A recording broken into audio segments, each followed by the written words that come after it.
Pining for something, boy. What is it? What do you see out there?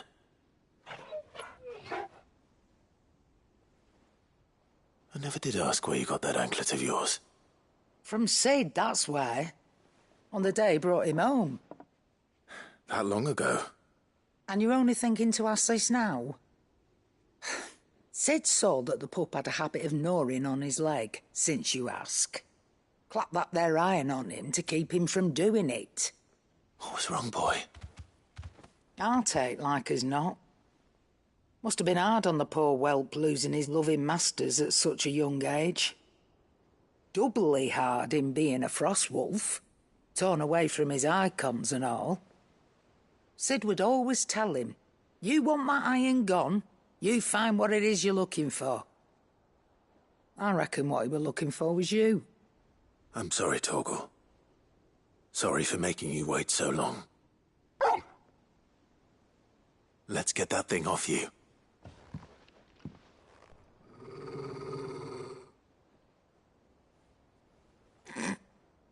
Doesn't sound like he wants it off.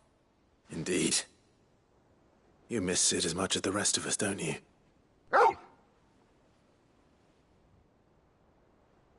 You want me to go with you somewhere?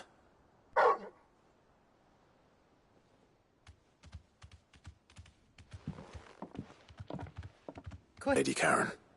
Aye, good thing and all. It's not like Gav would have kept him in nuts and rubbed his belly these past 10 summers. Your kindness is appreciated.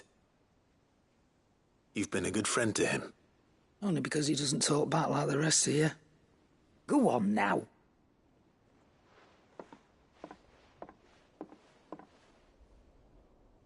Where to then, Torgal?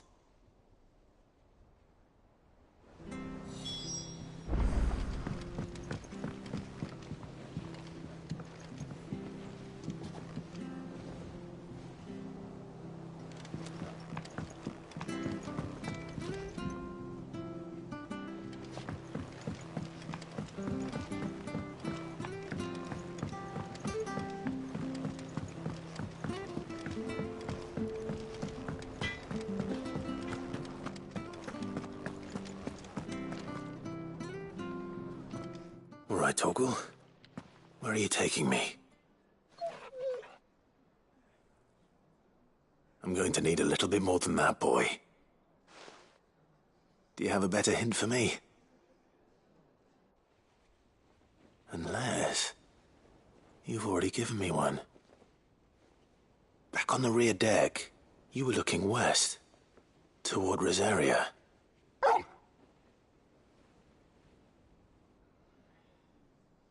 Why don't we try the rookery?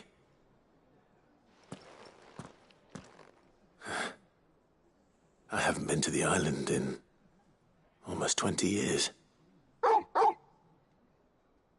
To Port Isolde, then. Fingers crossed the old mooring is still there.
It's still here. After all these years. Lots smaller than I remember. And you're a lot bigger. You might have to swim, boy.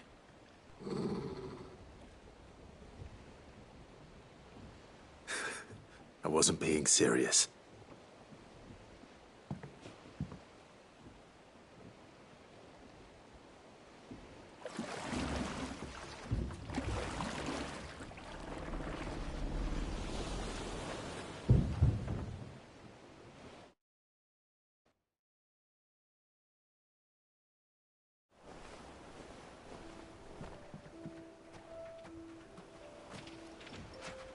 This place hasn't changed at all.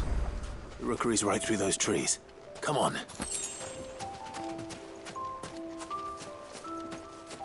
Race you there? I bet I could still beat you.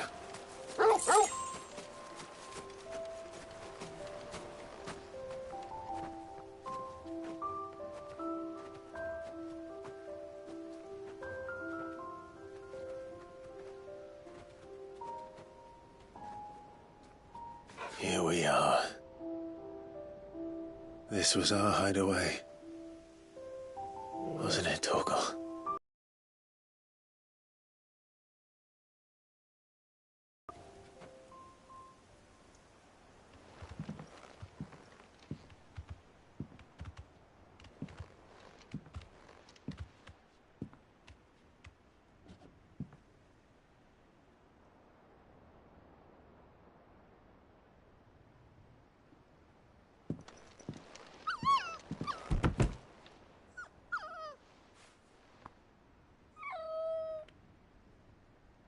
Coming here helped me to forget who I was. Or wasn't. Prince, shield. Son his mother could love. Had I been any one of those things? Perhaps.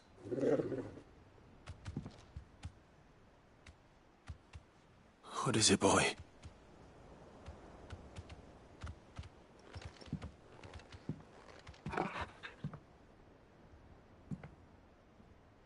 This is all from the castle. And Phoenix Gate. Did you bring these here?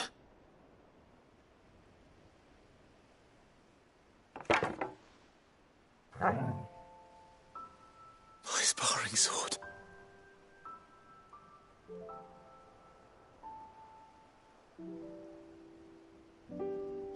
Well, well.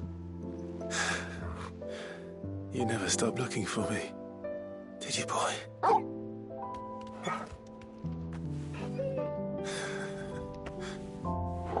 Thank you, Torgal.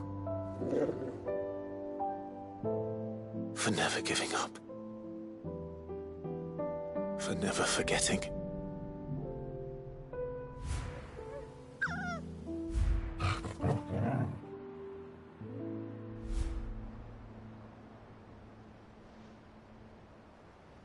Let's take this with us, shall we? So I don't forget either.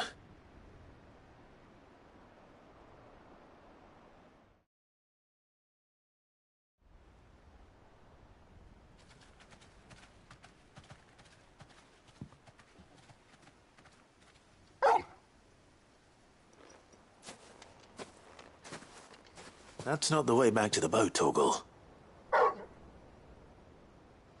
All right. I'm coming. I think I know where we're going.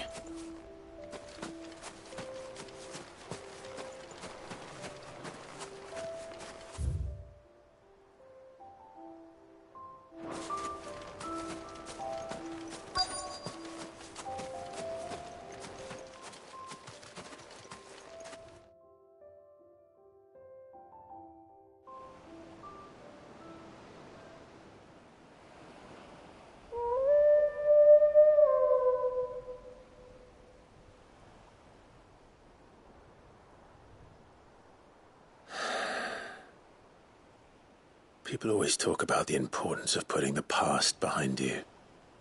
But without it, we wouldn't be who we are today. And we certainly couldn't steer our way to a better tomorrow. Come on, Torgal. Let's go home.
What are you looking for?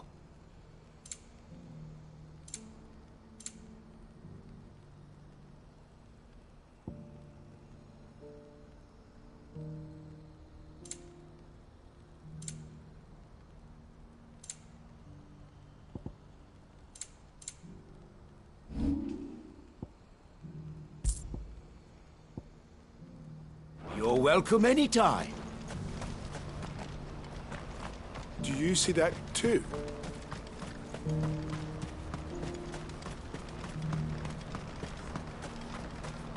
Papa? What is it?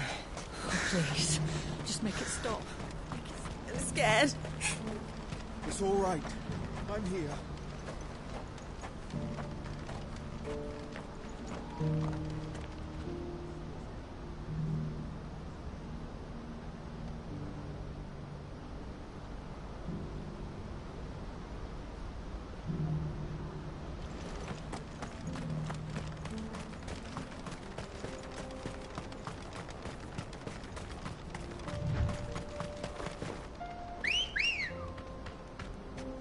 Good girl.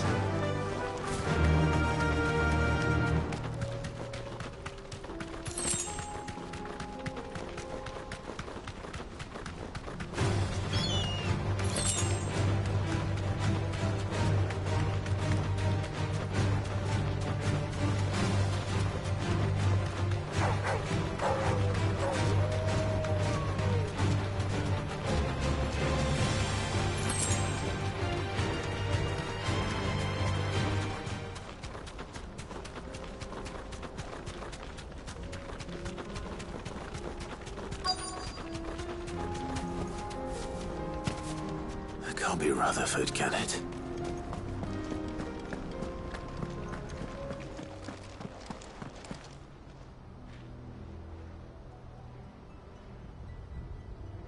Turncoats and cowards, the lot of you! If it's a fight you want, it's a fight you shall have! Allow me.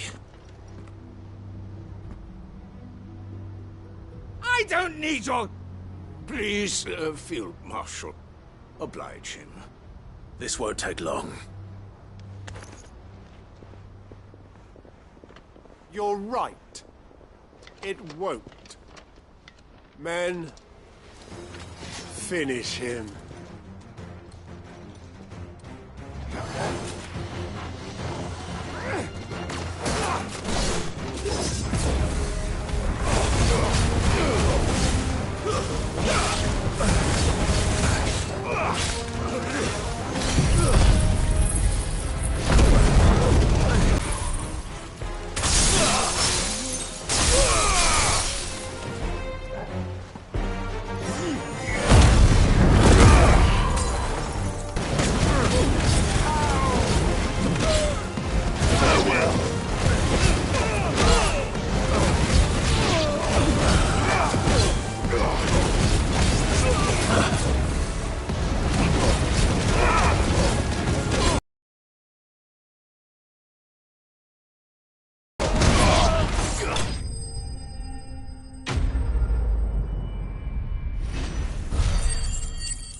A little longer than I'd have liked.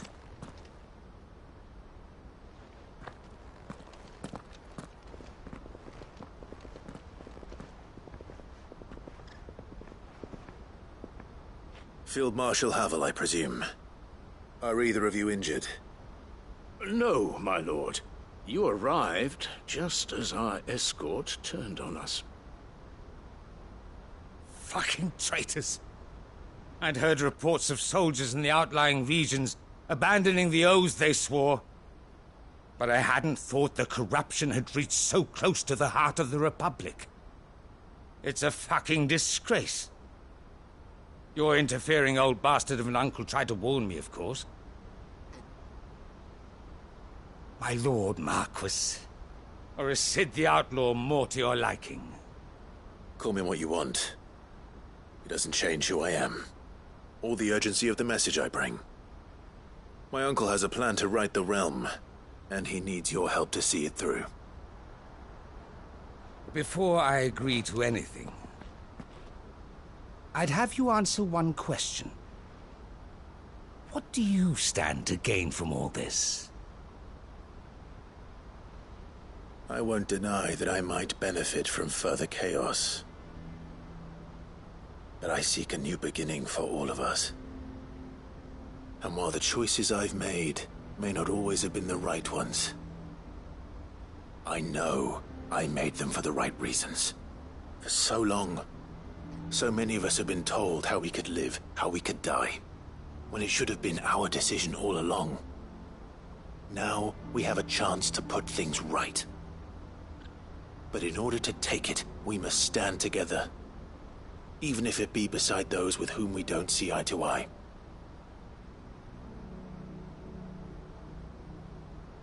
Certainly not the words I expected from an outlaw. But perhaps your uncle was right. You are no ordinary outlaw. I'll never hear the end of this. All right.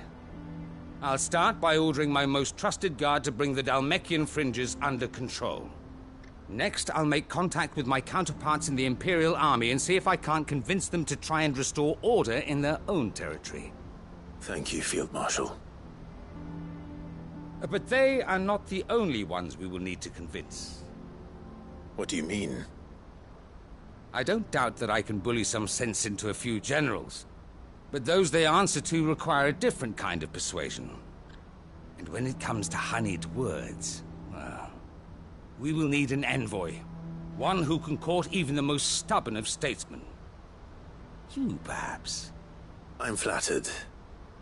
But I'm no diplomat either. And I have other problems to attend to. What we need is a skilled arbitrator.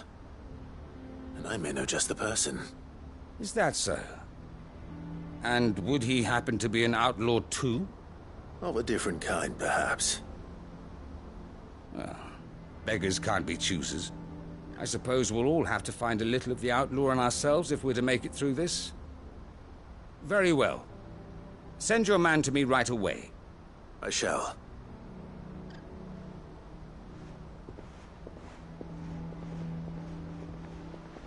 My Lord Marquis.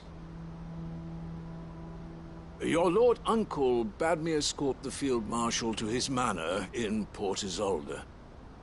And I will see that my associate joins you there. Very good, my lord.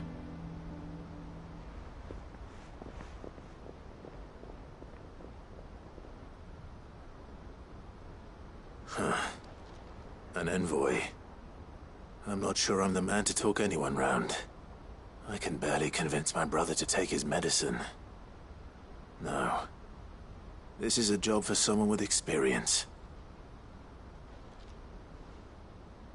Someone like Quentin. I hope I can convince him at least.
Here to help me pack?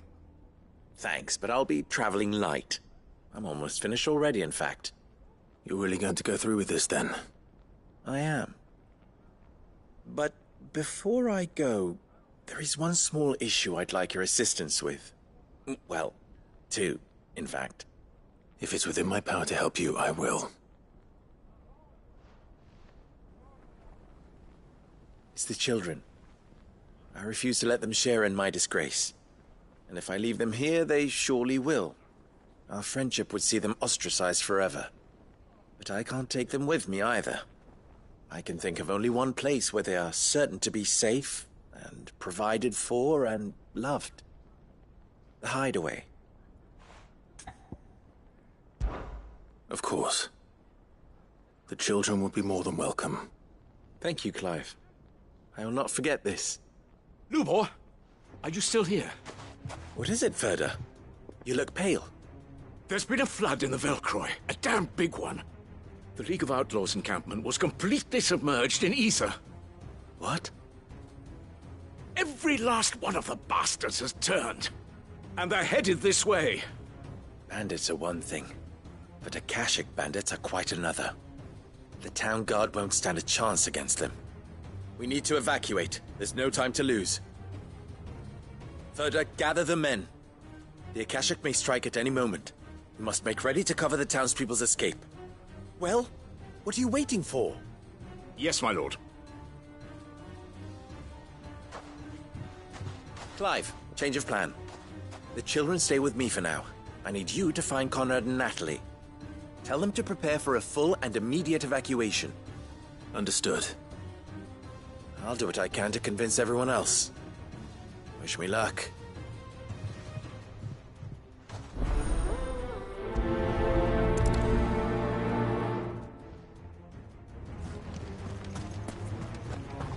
You have to listen to me.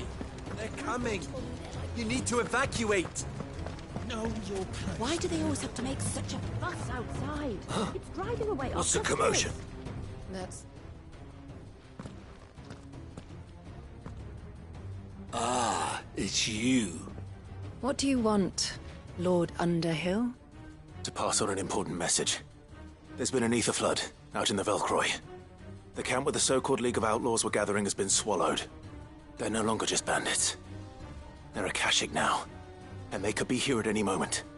You need to begin preparing for a full-scale evacuation right away. Oh, do we? And who was it who gave you this disturbing news, might I ask? Lubor, perhaps? The man spreading the same poison out in the square as we speak. You may believe his lies, my lord, but we know better. But why would he lie about something like this? Some twisted attempt at revenge, perhaps. If he had not been unmasked, he may well have been elected our leader. A great honor for one of his kind. One he might well feel aggrieved at having been denied. Lord Underhill, forgive me, but it has become all too evident where your sympathies lie. Lubor cannot be trusted, and neither, therefore, can you. You may not trust me, but for the sake of your people, ask yourselves if there is any chance that this is true. There isn't. You can be certain of that. Now be off with you. You're making a mistake. It's no use. They're not going to listen to me. We'll just have to do what we can without them. I should speak to Lord Furder. You have to listen to me. They're coming. You need to evacuate. Know your place, bearer.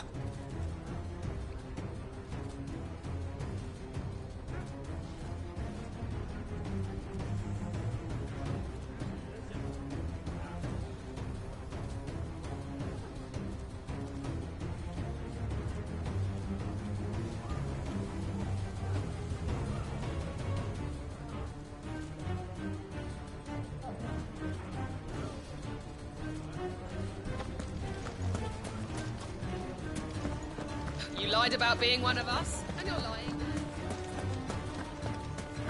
I think we'd better shut up. What's Lubor raving about now?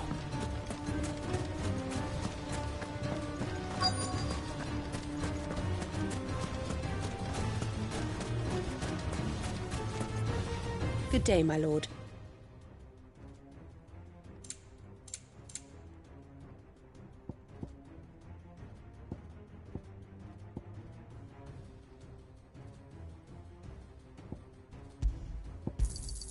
Here you are. Port. But I can. If there's anything I can do to help you defend Dalamil, you only have to ask. I appreciate it. Sid! Further! I've been looking for you everywhere. Victor? I thought you'd left. I couldn't abandon a friend in need. And Lubor is in need at this very moment. Come quickly.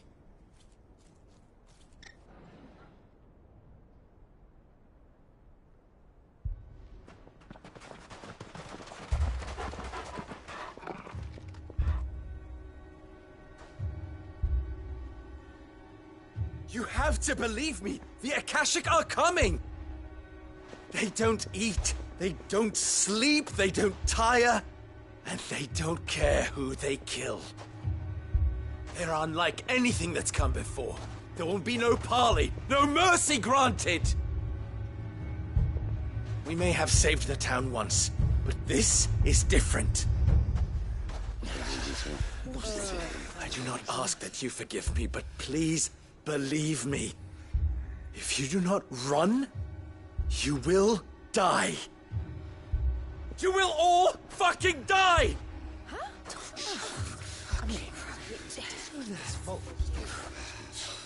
You'd like that, wouldn't you, bearer? Yeah, with us out of the way, your kind will be free to claim Dalamil for yourselves. It's you who should run! Run, bearer! Yeah, run! Run! Far, far away! Run! Just go! Yeah. Yeah. Yes! Go! Come on, then. Go on! Go!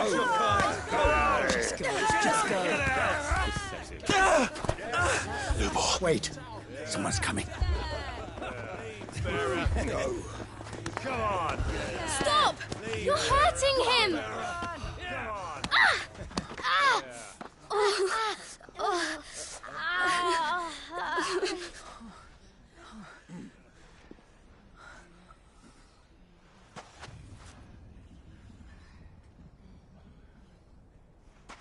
What did Lubor ever do to you?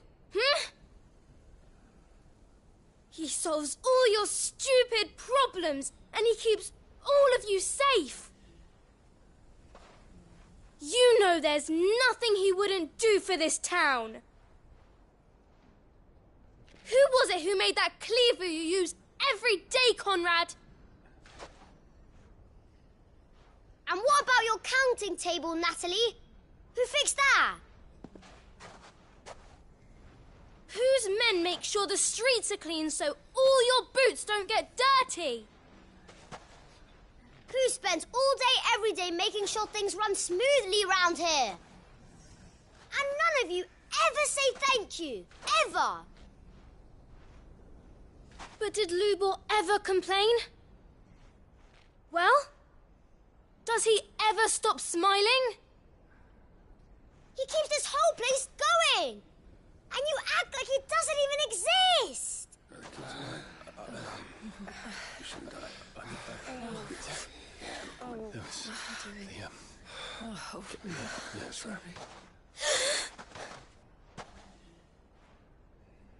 Lubor, we've heard enough. Wait! We will not run. The town guard will not abandon the very place it is sworn to protect. And I will not give up for lost the stores that we labored so hard to fill.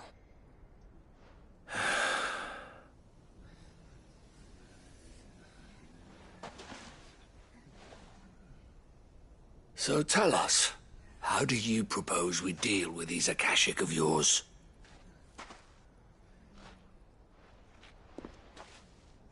We won't run, but we will fight.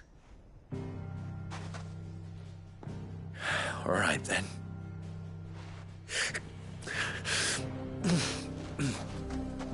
Fine.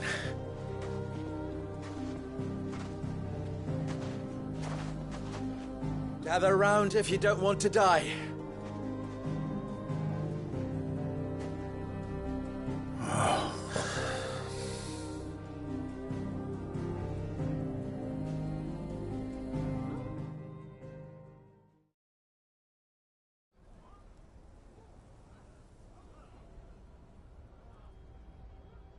Allow me to explain the situation.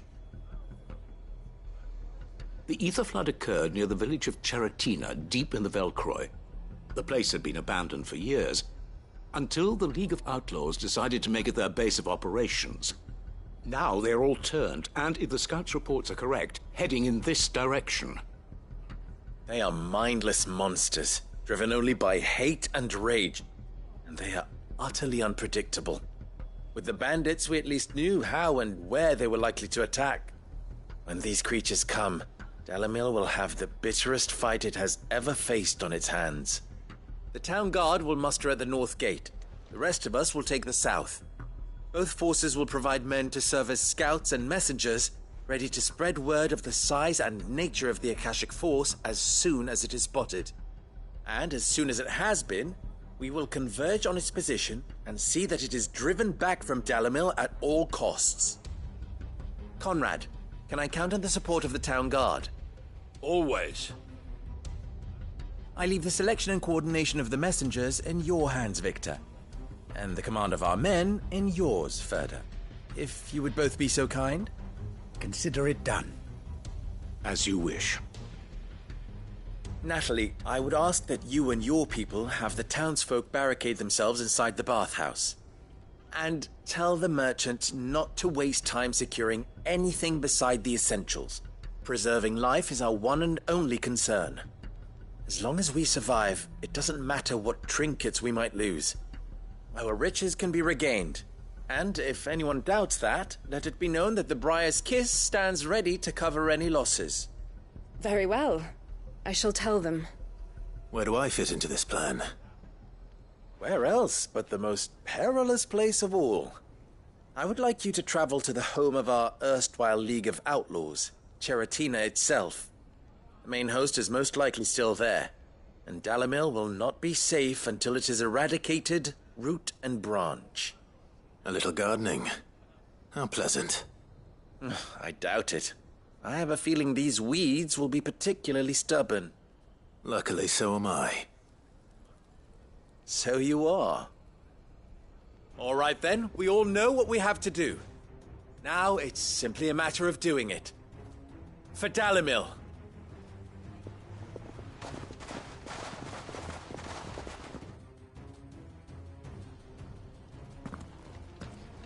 Looks like everyone's ready. I'd better not keep them waiting.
Good. That will keep some of them out.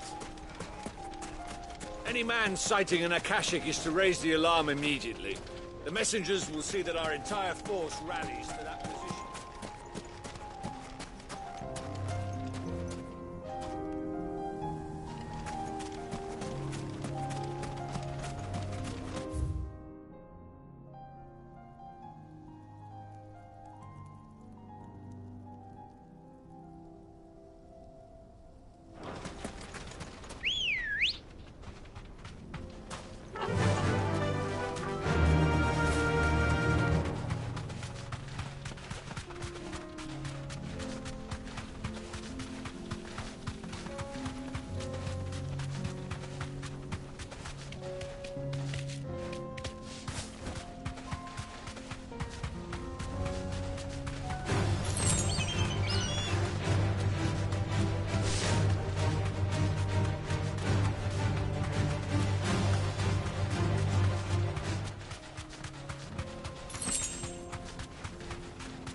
Thanks, Gal.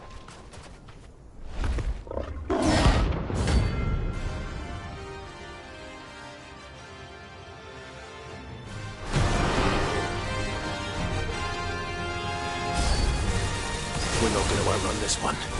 Stay close, Torgal.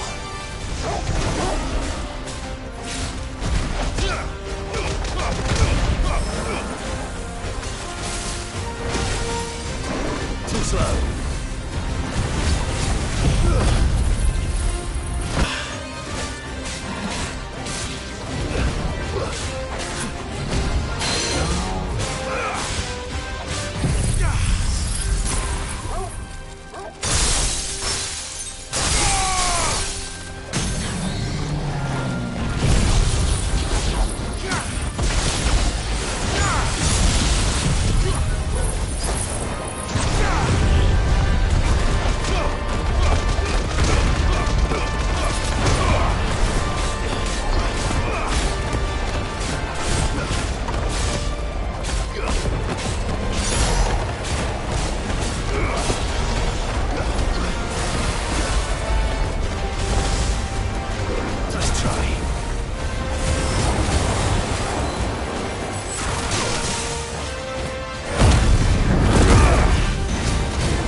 Should have picked on someone your own size.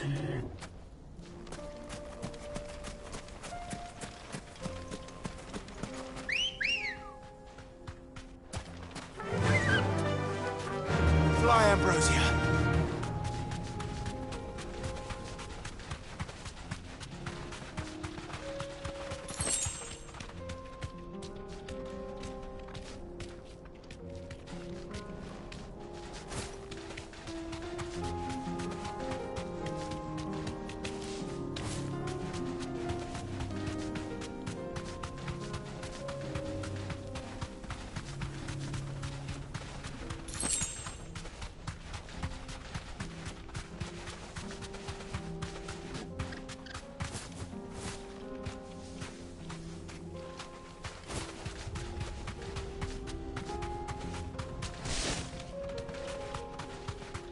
There's the flood. But what's waiting for us inside?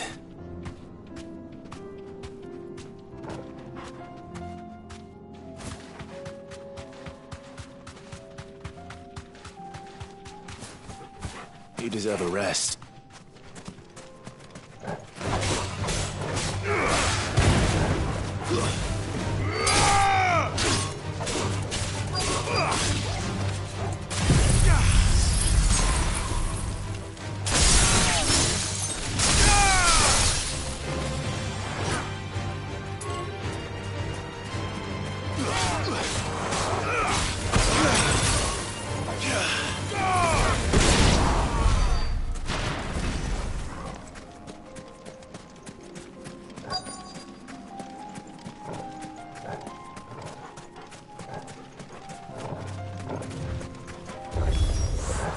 Can't leave a single one alive. Soil and stone!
The League is disbanded.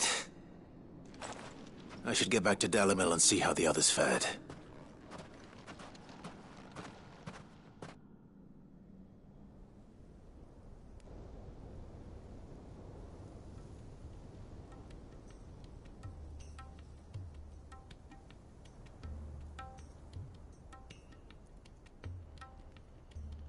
All the Akashic we were able to find have been dealt with.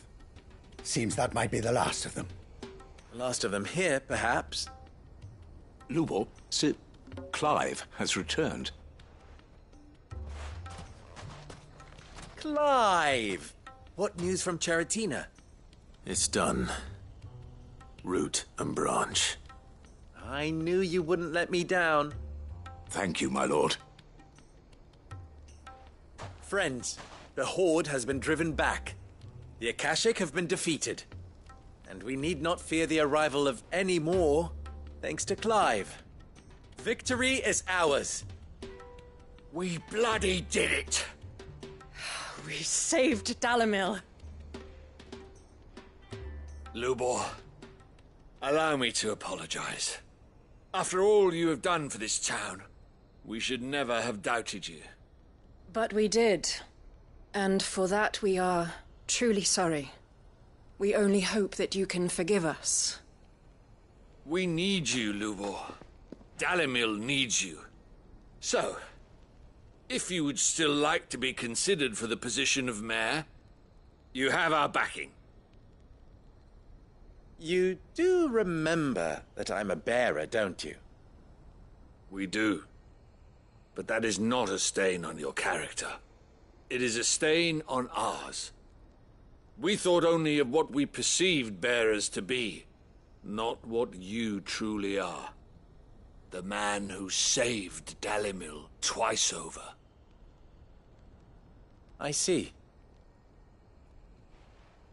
But I will only accept your proposal on 2 conditions. Name them. Firstly, that you will both do everything in your power to rally your people to my cause. If the Town Guard and the Merchants League do not accept my leadership, it will be doomed from the start. Unity is the key to defending Dalimil, and I do not doubt that we shall need to call on our combined strength again.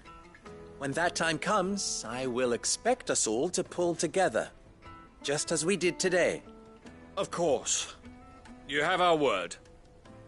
And secondly, you will accept that if I am to lead you, the mistreatment of bearers must end here in Dalimil. Any bearer within our walls shall be afforded the same rights as any other citizen.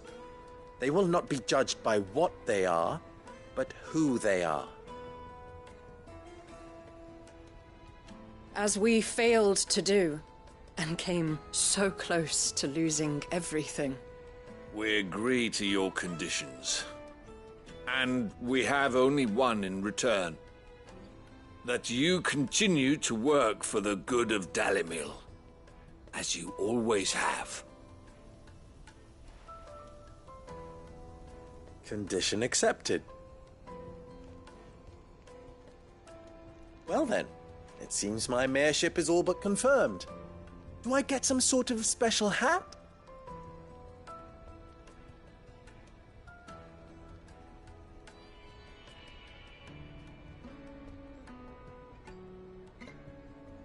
How fickle fate can be.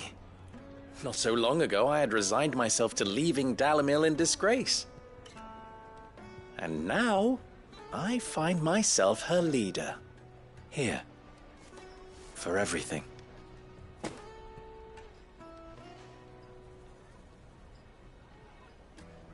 Lubor. About the children. Fear not. You are, of course, relieved of your responsibility. I would sooner face another horde of Akashic than see them brought up as outlaws. I'll make sure they're safe here. I don't doubt that you will. And not just the children, but everyone in Dalimil. I'll do my best. Can't have all your hard work going to waste.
Welcome, welcome.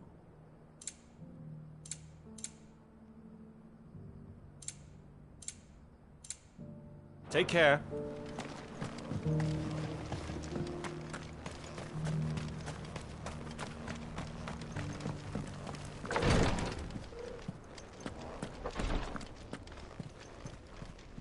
Lord Marquis, if you have a moment. What is it, Cyril? One of our brethren lately journeyed across the strait in order to pursue a new avenue of inquiry in our ongoing investigation. He sent an owl some while ago, but we have heard naught from him since. Was he surveying another fallen ruin? No. The object of his study was a savior cult that has arisen in Ash in recent years. We believe it may have some connection to the Circle of Malleus, an ancient religion that worshipped Ultima as its god. By gaining an understanding of this new faith, we hoped to learn more of the Circle's original beliefs. And so you sent one of your brothers to Ash? A continent teeming with Orcs and Akashic? Fully cognizant of the risks, yes. I entrusted the mission to one of the most able of our order, the Third Chair, a master of the arts of combat and survival both. Though he has been silent for some days now, I have thus far refrained from sending any others in search of him, lest they be lost in turn. Yet, it seemed only right to inform you of the situation, given your unique experience of the perils of Ash. For as you so earnestly advised me, it would not do to abandon a man to his fate, when he might yet be saved.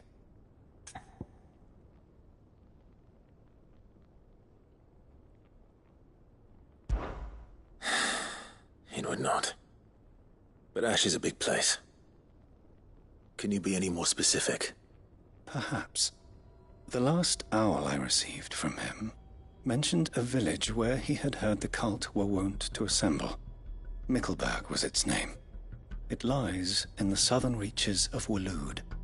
If aught ill befell him, I expect it did so there. Right. I'll see what I can do. You are much too kind, my lord. Go then, with my hopes, and may the Firebird's flame ever burn in your heart.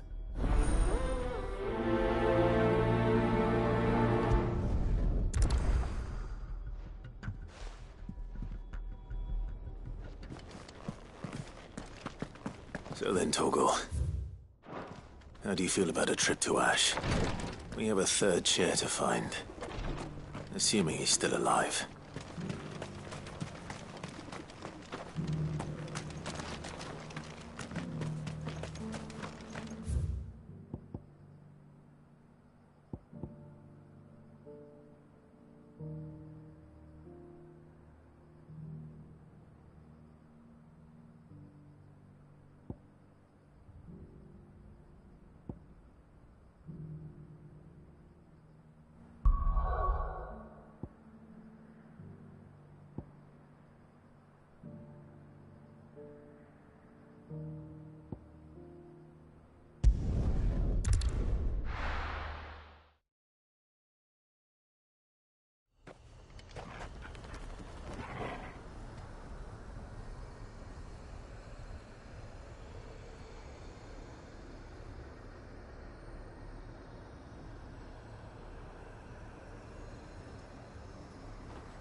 Finished.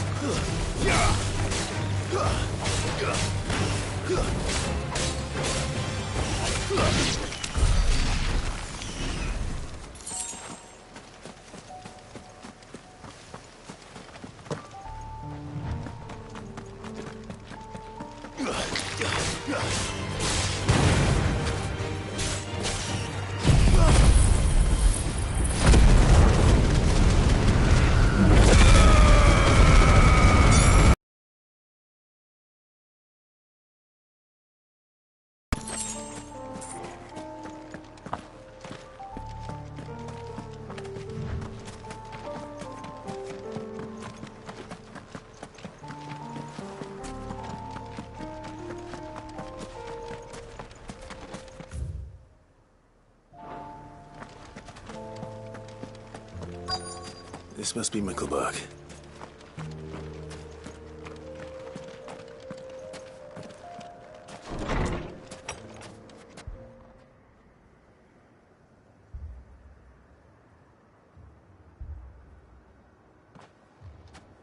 These people aren't turned. And the village seems safe enough at least.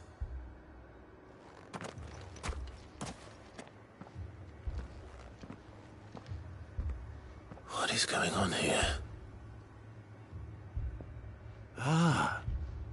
Did you, too, heed the call? Heed the call? No, I came here looking for someone. To be honest, I wasn't sure I'd find him here. Let alone all of you. Is that so? What are you doing here? Is this where you live? It is my home.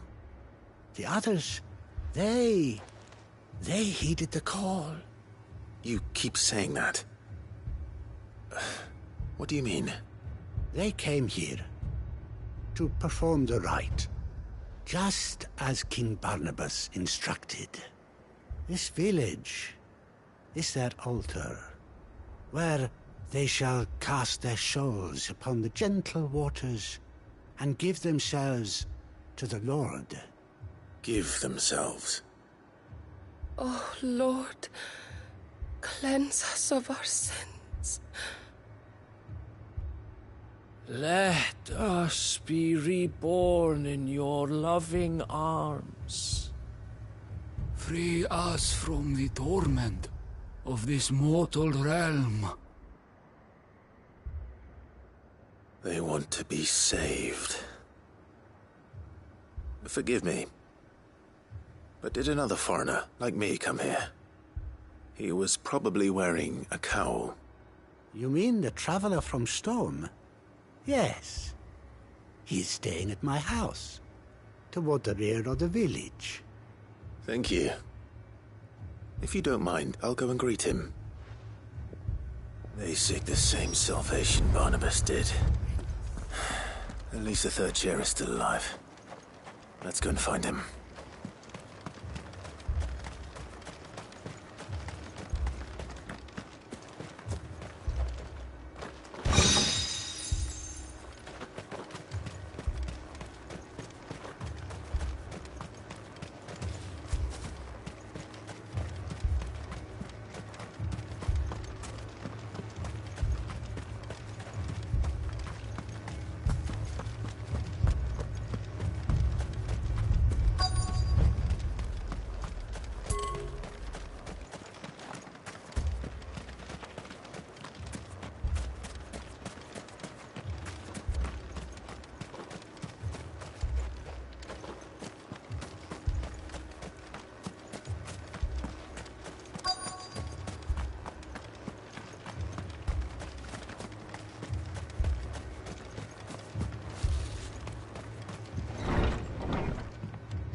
Excuse me.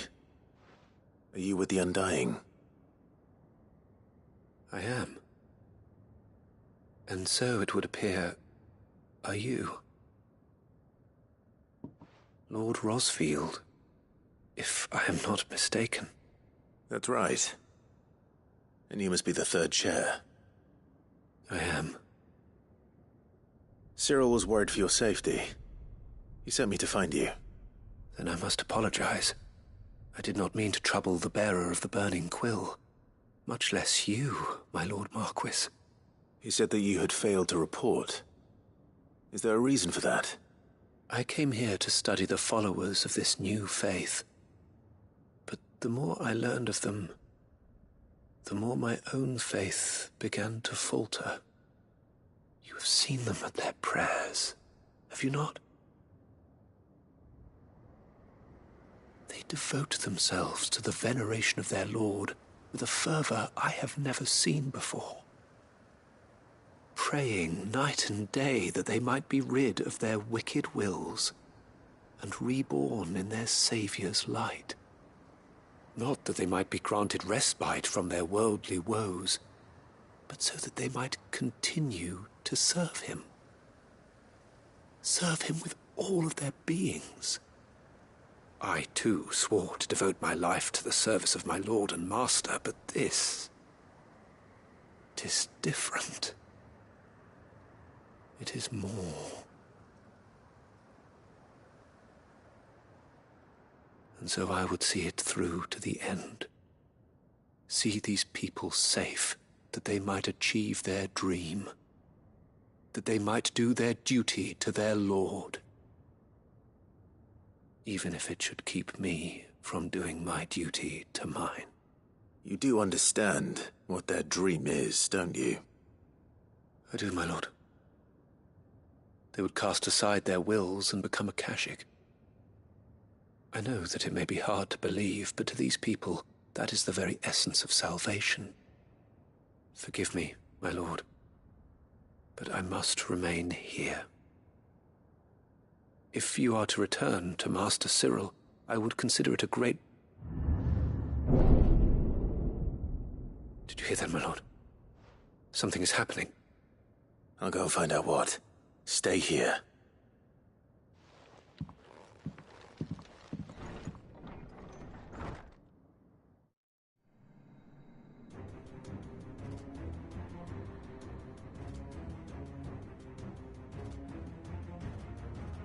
An ether flood. Oh no. There must be something I can do.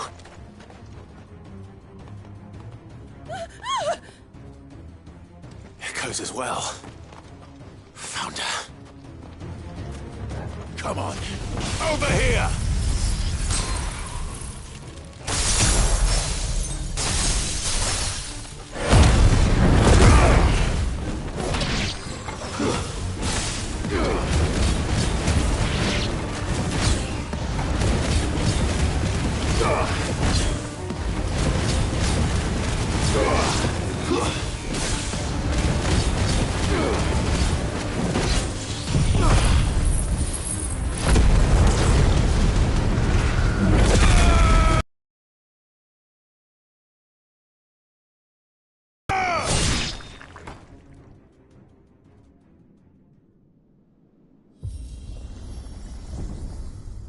What now?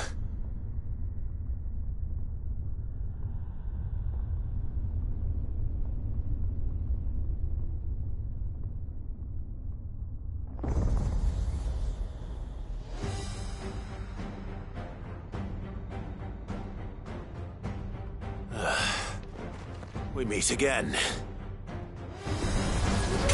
I've killed your kind before.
Damn it!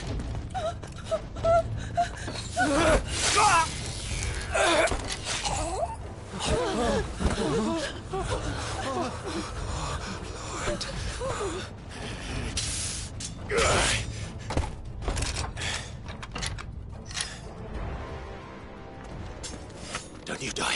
Come on, speak to me. I had to save them, that they might have a chance to find true salvation. By devoting themselves to the service of their Lord.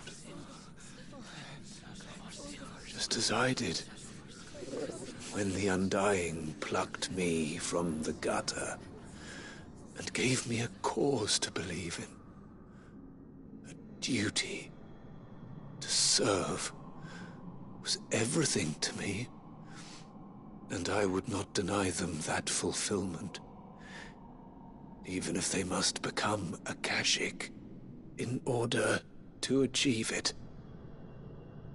Forgive me, my Lord Marquis. I did not mean to trouble you with this. My findings. Could you deliver them to Master Cyril for me? Of course. Your duty will be done.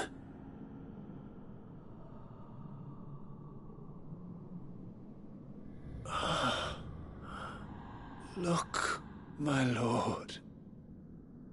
They are saved.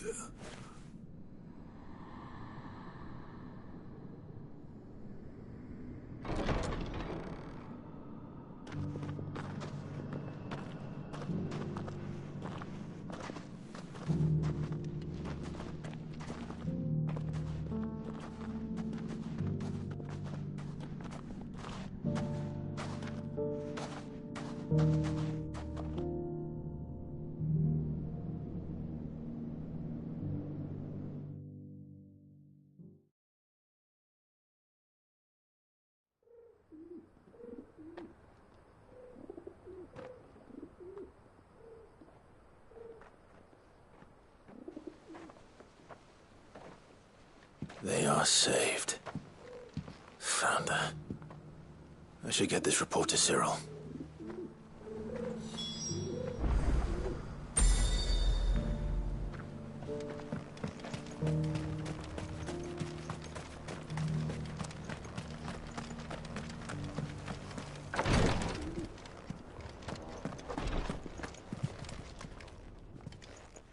My Lord Marquis, welcome back. I am glad to see you hale and whole. I met with your third chair, Cyril.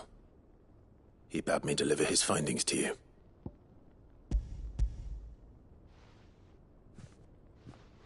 Thank you, my lord. He remained in Ash? He died protecting the villagers from an echo.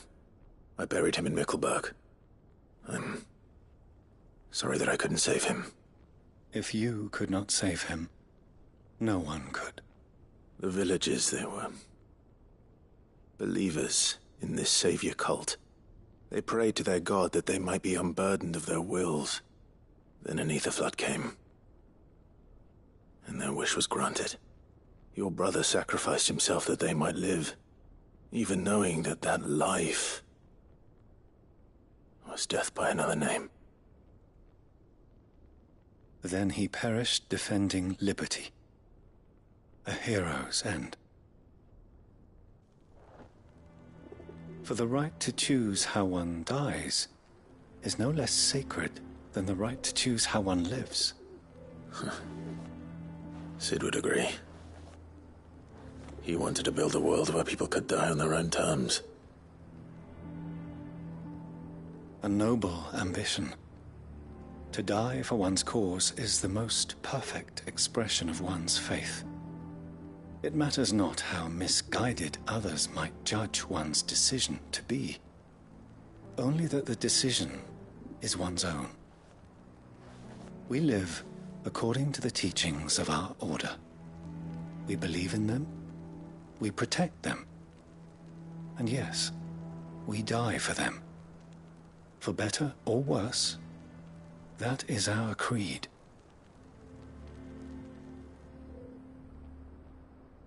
But he didn't die for your creed. He died to save them. And you still believe that what he did was right? I believe that he believed it was. We of the Undying are not slaves, but willing servants. And this was his will, the ultimate expression of it. All right. I'd like to know this man's name, Cyril. To know the names of all the Undying who've fallen in the line of duty. They died serving my house. It's only right that I remember them. That is my duty. Of course. I shall fetch the Book of Martyrs at once. My lord, it has been, and shall ever be, the greatest honor of my life to serve House Rosfield. Though our duties may differ, yours is no less important. I pray with all my heart for your success. And were they here, I have no doubt but that every one of my fallen brothers and sisters would feel the same.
Quinton, I have a proposal for you. Do you now? Something tells me you'll be asking more of me than a cask of Gotand gold. Go on, then. Propose.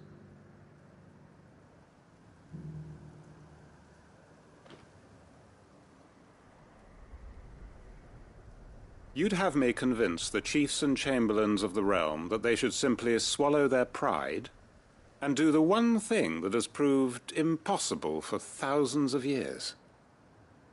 Was there anything else? Perhaps I can fetch you a meat pie as well. I know it's a lot to ask, but I can think of none better suited to the role. And you'd have me give up what little I have left to do it. I told you, Clive. The people of Lostwing are my family, and I cannot abandon them. You'll have to find someone else. I'm sorry to hear that. So am I. And why might that be?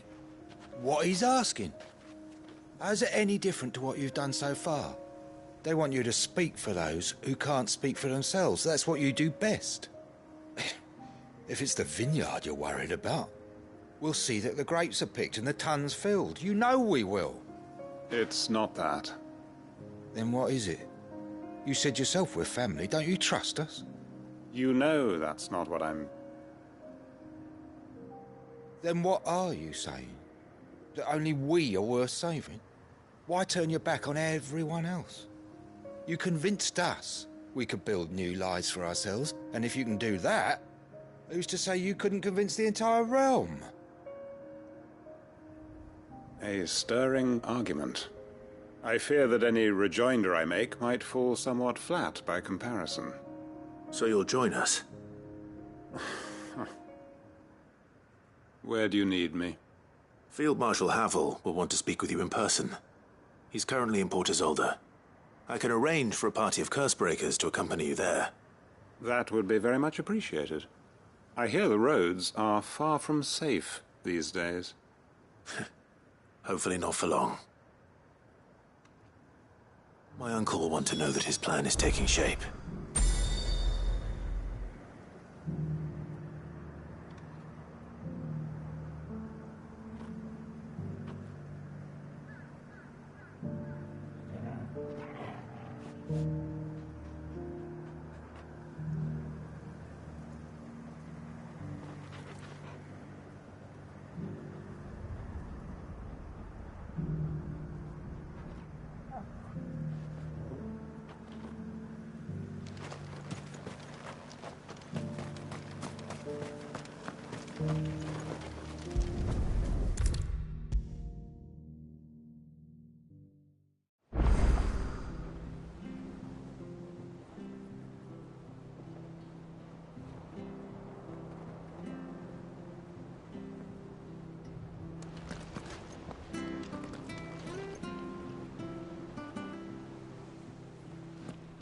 Uncle, I bring good news. The Field Marshal has agreed to your plan. Ha! Of course he has. I didn't doubt you for a moment, dear boy. Rutherford is accompanying him back to your manor in Port Isolde as we speak. They will await your return there. As will one other. One other? Who, exactly? Lord Havel was concerned that even if he could get the realm's armies to agree to an accord, he might not be as successful in convincing those with political power. He asked if I might have a solution, and I suggested a certain Imperial Lord Magistrate turned Liberator. One of your co-conspirators? Master Quinton would probably call me one of his, but yes. Another outlaw, then. Just the thing we need to put these rotten politicos in their places. Good thinking, Clive. I'm glad you approve. The more the merrier, eh? Uncle, assuming Havel and Quinton can solve our problem with the armies, you still haven't mentioned how we might manage the grain shortages. Oh, don't you worry, my boy. The 7 high houses will be seeing to that. They have all agreed to make the most generous of donations. Oh, of course, it did take a little persuasion, but luckily I had some unexpected help. From who? Why, you, my boy. rumor has it that you rescued the Lady Ariane's head steward Rockford from a horde of bloodthirsty bandits. It was more of a handful. Well, the old battle axe was so pleased. She had a shipload of talents delivered to my private docks by the next new moon. And when the other houses saw the parsimonious old crone's purse strings finally loosen, they as good as tripped over themselves in the rush to follow suit. I'm happy to hear it. Now, I must be getting back to the manor. Join us there at your earliest convenience, would you? Of course, Uncle.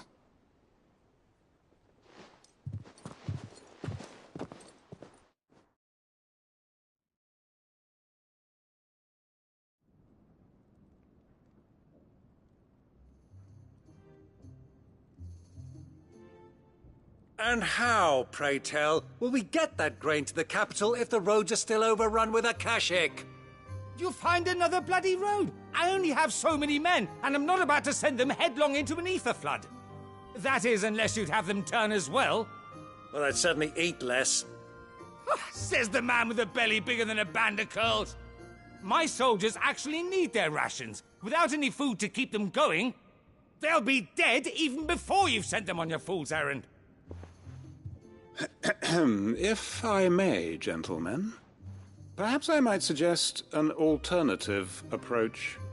Though supply routes are indeed disrupted, there is no shortage of ships. Indeed, they bob away in every bay from here to Randalar, awaiting a safe haven. Allow them to make port and fill their bellies full of grain. And once those who crowd the cities are fed, ferry the displaced back to the countryside to work the fallow fields. But I'm sure that you wish to continue your discussion. Forgive the interruption. Two such firm friends as yourselves need no help from the likes of me. Rutherford spoke fondly of the great bond between you. Us? Friends? I can't stand the man! Clive, I'm beginning to question the quality of the company you keep. And what kind of company were you expecting him to keep? The man's a criminal! Criminal? How dare you? You are not fit to breathe the same air as this fine, upstanding young gentleman. Upstanding? He calls himself Sid the Bloody Outlaw! Once more onto the breach.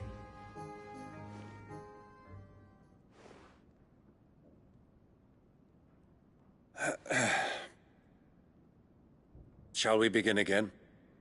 What we seek here is not to create a new nation, nor to claim the thrones of those that already exist. We wish simply to bring stability to the realm that mankind might weather the current storm. And to do that, we must convince those in power, the generals, the statesmen, the nobles, that our cause is just. There will be disagreements, yes, and I imagine some resistance, much resistance. But we cannot let that deter us. If we show them that we walk it ourselves, then I am confident they will follow. The fate of the world lies in my nephew's hands, but the well-being of her people lies in ours. And we must not squander the chance that Clive has given us. Uncle Byron, Now, with that settled, let's move on to the signing of the Accord.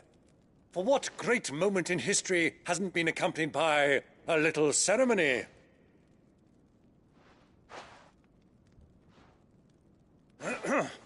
Citizens of Valisthea, I present to you the Triunity. Rutherford, Mike Will.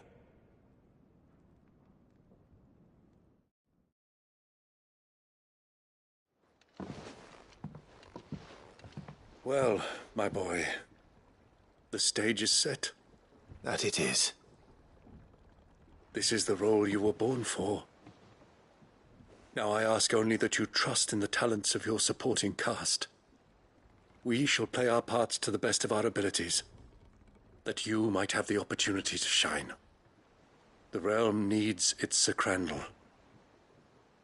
And there is no better Crandall than you, Clive. I want you to keep this signed accord as proof of our faith in you. I will. Thank you, Uncle.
What do you think that thing is?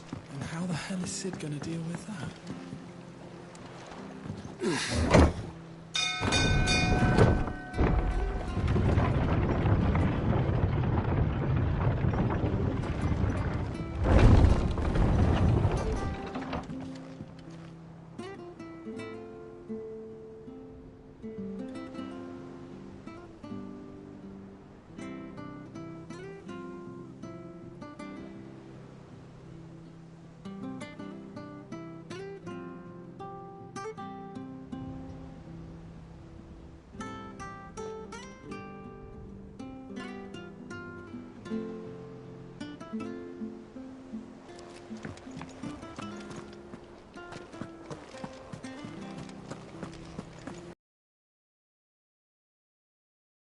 I feel like...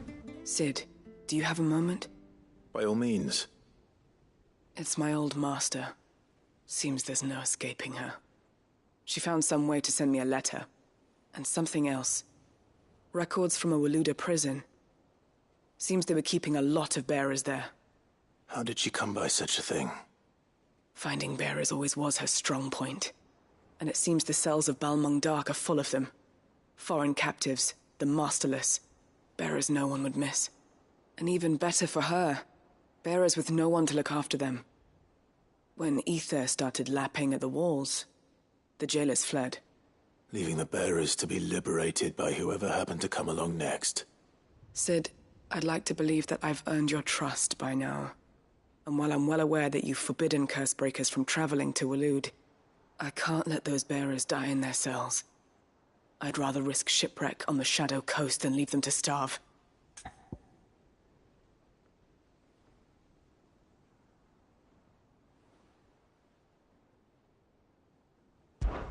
We'll be needing the Enterprise if we're going to navigate the Narrow. Does that mean...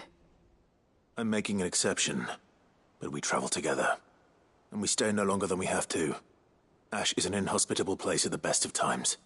We save as many as we can, and we leave. Thank you, Sid.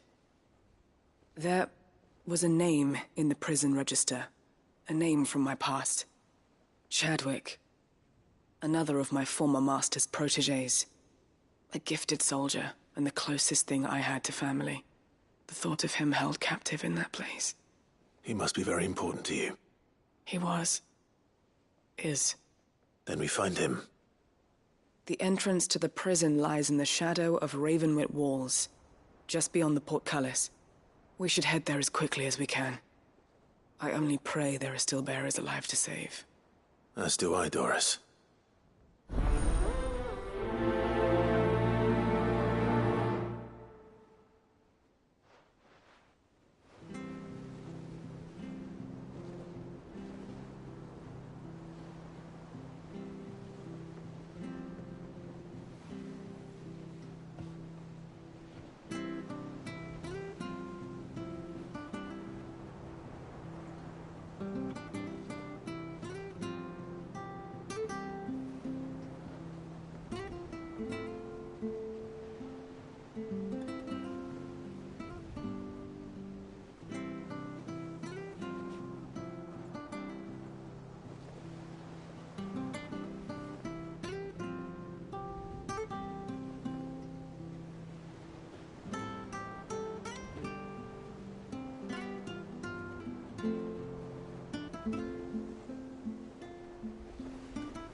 Sid, I was wondering if you could help me.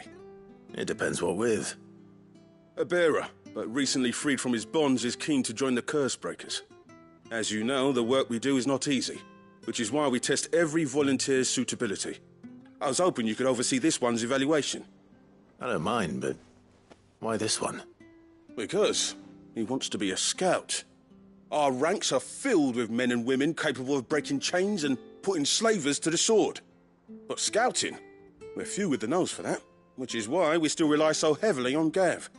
And since he accompanies you on so many of your missions, I thought you might be better placed to recognize the traits in him that we should look for in those who'd fill his boots. Sounds reasonable. So you're happy to oversee the boys' test, then?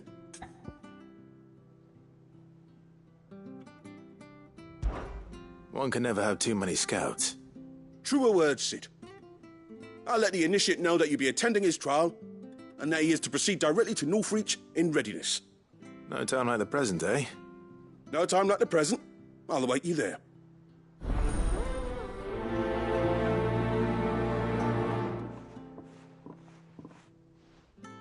Northreach. I don't suppose they could have chosen somewhere closer.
Vivian, I read your note, and I'd be happy to help you find the book you're looking for. Thank you, Clive. But tracking it down will not be easy. Are you sure? Please. You have always granted me your wisdom and insight whenever I asked. It's only right that I return the favor.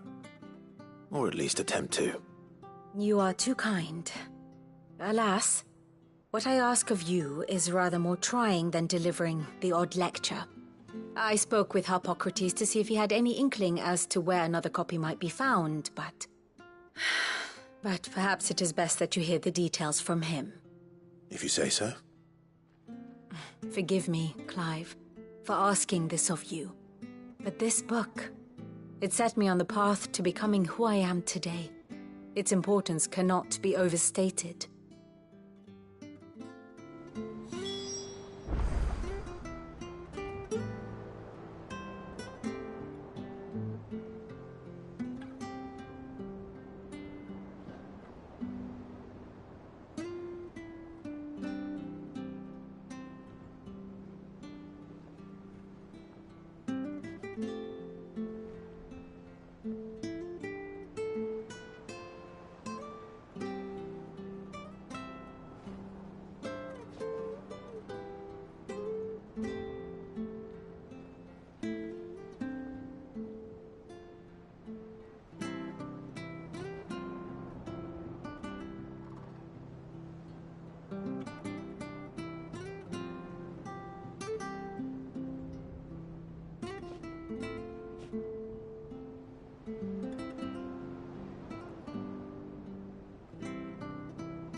You mean the Iron Kingdom?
Clive, my boy. What a pleasure it is to see you. Harpocrates. There's something I need to ask you. I've been charged with locating a book called From a Distance. Then you seek a rare gem indeed. One whose name I had not thought to hear from your lips. You've been talking to Vivian. Right as always. But she didn't seem keen to tell me very much. I take it she didn't like what you had to say. And yet I gather it did naught to dissuade her. Clive, if the young professor has tasked you with obtaining a copy, I fear she asks the impossible. The executors would not allow it. The executors? Coveters of Secrets. A clandestine organization committed to the collection and intenebration of forbidden texts and technologies. One such text being the tome Vivian seeks, chronicling as it does the true history of the enslavement of bearers. A tale which could overturn the established order were it ever to become widely known. Or, so rumor has it. I've never actually read the thing, or even set eyes on it for that matter. How is it that I haven't heard of this organization? Why, secrecy is the executor's watchword. They lurk in the shadows, emerging only to seize that which must be seized, be it books, inventions, or people, before disappearing again, leaving nary a trace.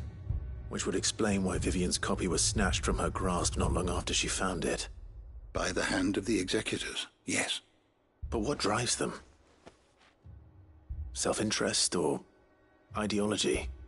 A fine question. Sadly, all that is known of the executors can be recounted in a single breath. You may just as soon ask me of their origins, numbers, or the identities of their leaders. Any answer I give would be pure speculation. Then my hunt was doomed from the first. What was Vivian expecting? That I'd pluck it from thin air? Not from thin air, no. From ash. Rumors of the executors are rife among the scholars of Storm, but rather less so across the strait. I have a friend. Well, I had a friend in the village of Garnick, a collector of rare tomes, upon which subject we would oft correspond. Alas, I have heard naught from him since the skies fell dark. And no doubt he, too, has turned. But, though he did not mention it by name, it is possible that a surviving copy of From a Distance yet rests upon one of his many shelves, quietly awaiting discovery. If you were, by some chance, able to save even a single book from the poor man's library, I know his soul would rest easier. Very well. When I next find myself in Waloed, I'll be sure to pay Garnick a visit.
The entire village looks abandoned.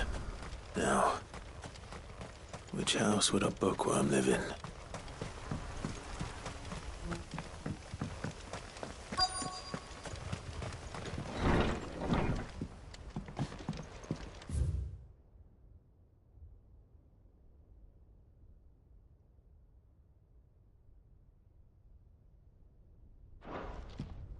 This is a Royal Army logbook. Did he take this from the local barracks?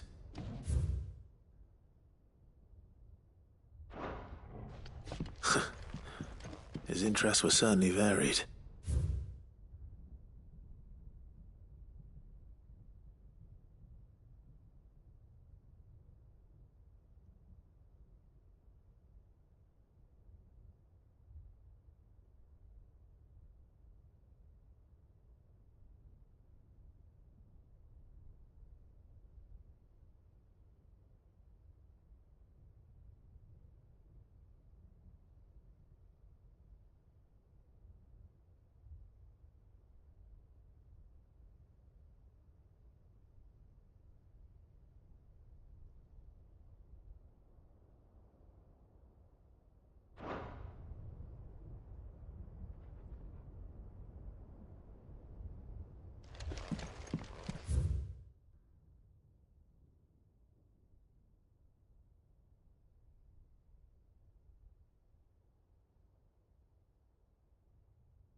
This is it.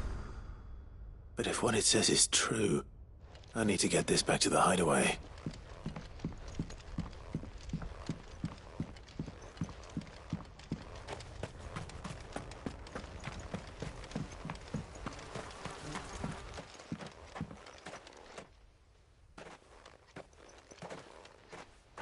Leaving so soon, stranger? We've been watching you. From a distance, so to speak. Subtle. I know who you are. Then we need not waste time on introductions. Hand me the book. Leave it in our care and return to your life. Your care? Do you mean to burn it or bury it? That is not my decision to make.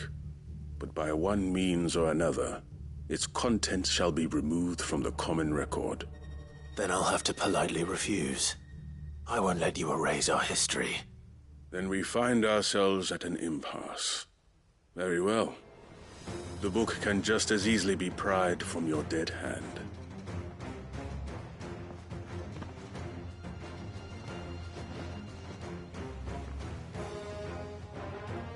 Let's see, shall we?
Impressive. But we have other means. We shall claim the book yet. Why do you want it so badly anyway? It lays out in no uncertain terms the vanity and avarice of mankind. It tells the shameful history of the persecution and oppression of a gifted few by a giftless many. Would you say that this interpretation was correct? I don't know. You don't know. Your sword may be sharp, but your wits are dull. So let me answer for you. There is no correct interpretation of history. That a series of events took place may be proved beyond a doubt. But there can be no single, immutable explanation as to why they came to pass. It is a question of numbers and of belief. If enough people believe that a set of events occurred for a reason, that belief becomes the truth. So you're trying to control the truth? We are trying to protect people from themselves, from knowledge that would bring them naught but pain. That is all. You may keep the book, for now. The world is small. We shall meet again. Until then. Wait! Damn it. Let's get this back to Vivian. Perhaps she can explain what that was all about.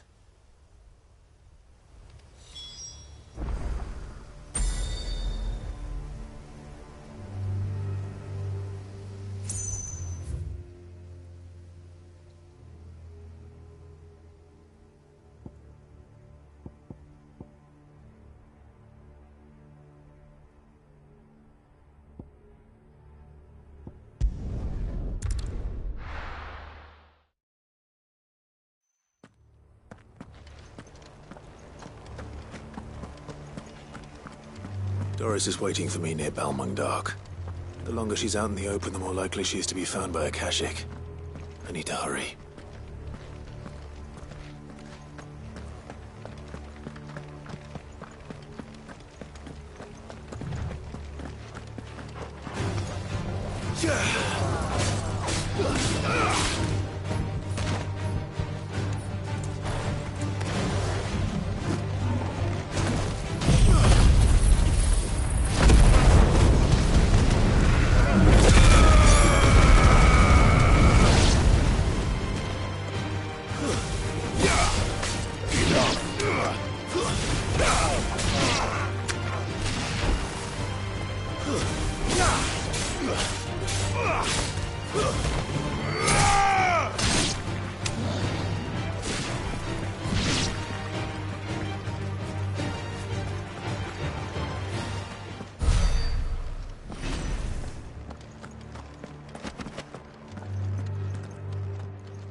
There were no guards, I take it?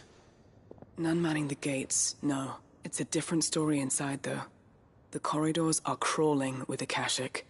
Most likely guards left behind when the Wardens ran. If Chadwick was being held here, I worry that he may already be. Don't give up hope just yet, but let's move quickly. Let me check the ground floor. The ether stick is there. Then I'll search the upper level. Good luck, Sid. Stay safe.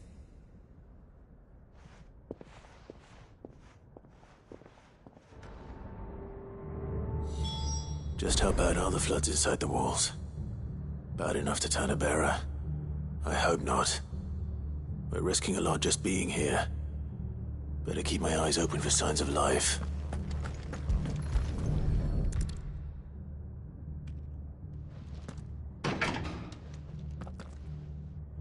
Locked up tight.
They were feeding bearers to it. This is even worse than I'd feared.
No sign of any bearers yet. I hope you have better luck downstairs.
Minimal loss of Waluda lives.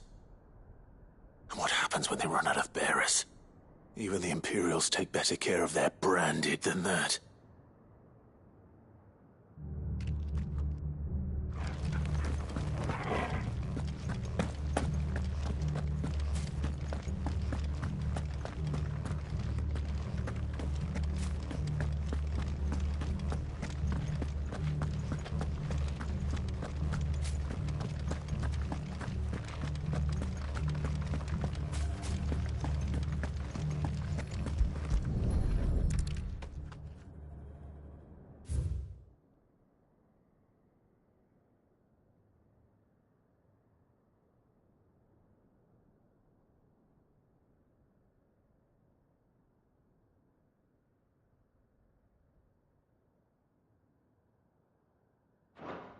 So this place was no ordinary prison.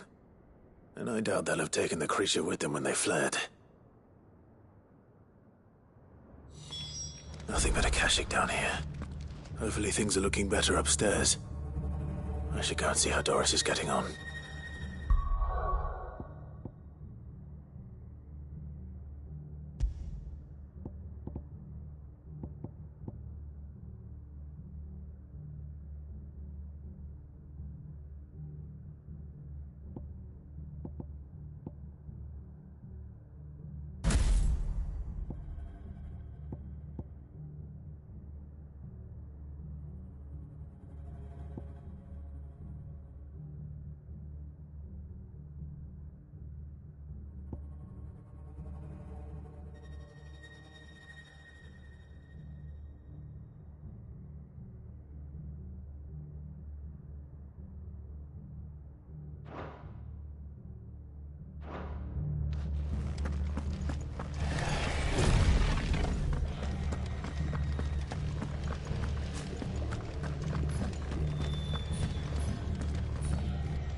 No lock downstairs. But I did find out that this place was more than just a prison. Something far more sinister was happening here. I know. I've been reading some of these documents and... it can't be true, can it? Bearers die every day in service of their masters, but this is so much worse. Pitting bearers against a wild beast armed with nothing but their wits? And all in order to bring about more death. And not just those who could fight, but the elderly, children even, and those who wouldn't or couldn't were disposed of. Whatever that means.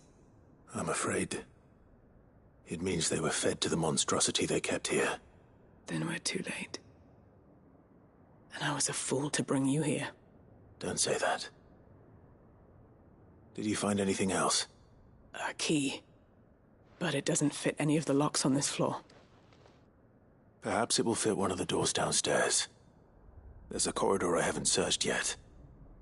Finish up here, then come and find me when you're ready. All right. I'll be there in a moment.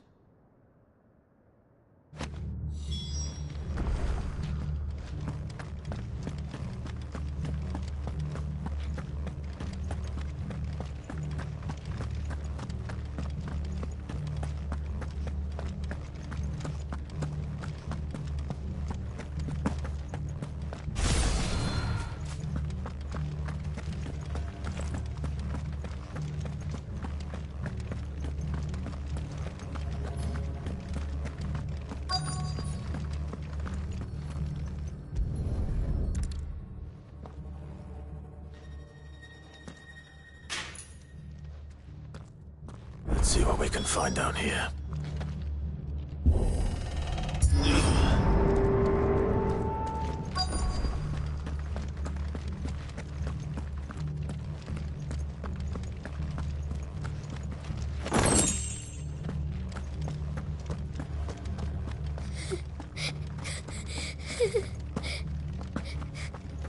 A survivor. And she sounds close.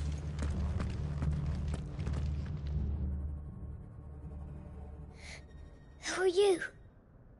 There's no need to be afraid. Are you alone? Are there any other survivors? Some of the guards. They're still here. But something's wrong with them. Everyone else was eaten by the monster. Of course there were. Thank the Founder. It was worth our coming. But I'd rather we didn't linger. Are you ready? Ready when you are. You poor thing. He must have been terrified. Did Chadwick send you? What? He fought the monster. Distracted it so I could run away. He must have sent you. He promised to free the others too. Where is he? He opened your cell, didn't he? He wouldn't be here otherwise. Chadwick.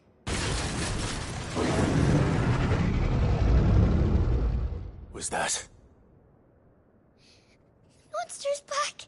Chadwick, help! We have to get out of here. Doris, keep the girl safe. All right. You put that bearer-eating bastard in the ground.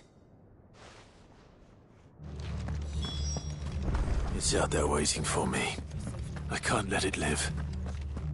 Not if it's got a taste for bearers.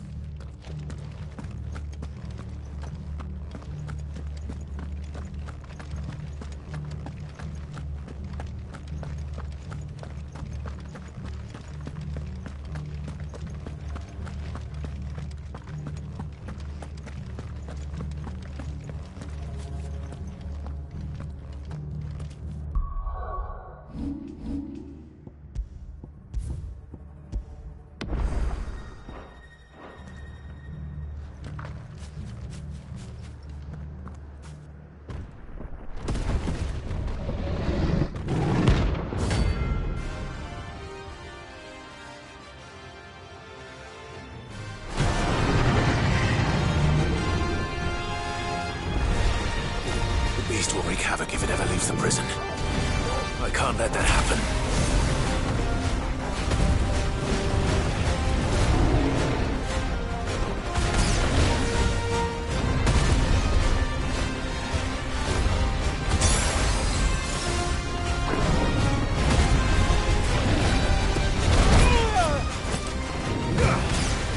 Nice try.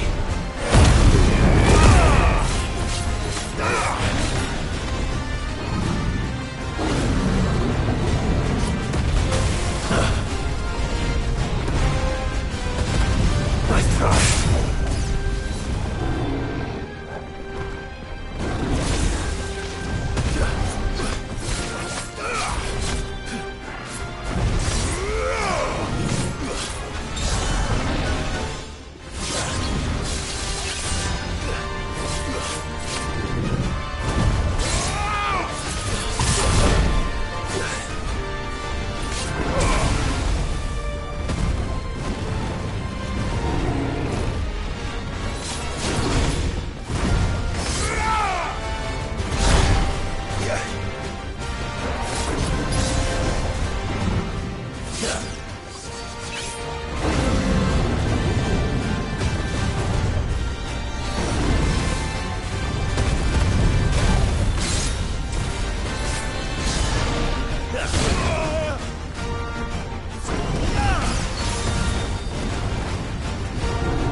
I needed that.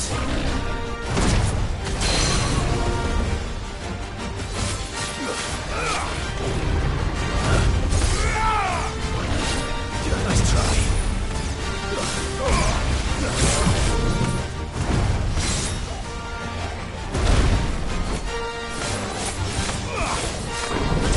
Too slow. Nice try.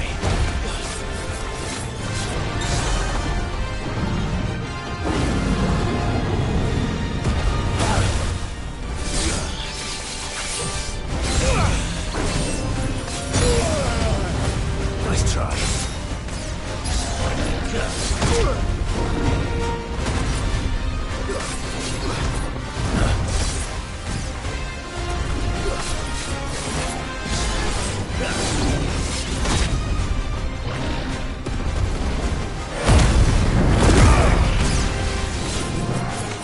Come on.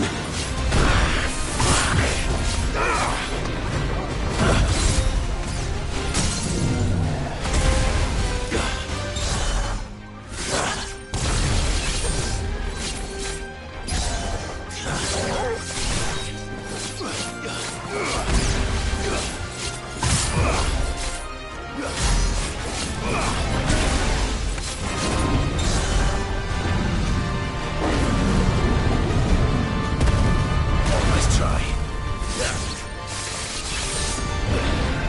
Too slow. Come on.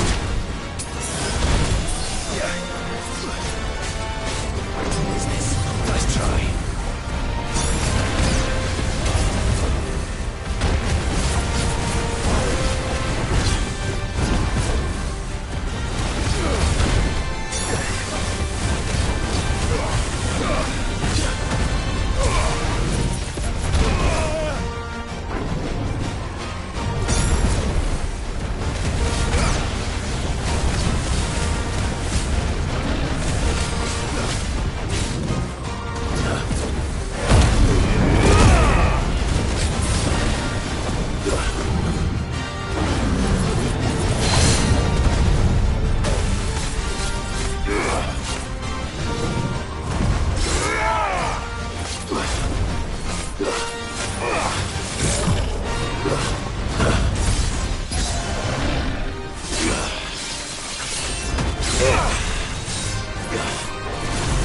Nice try.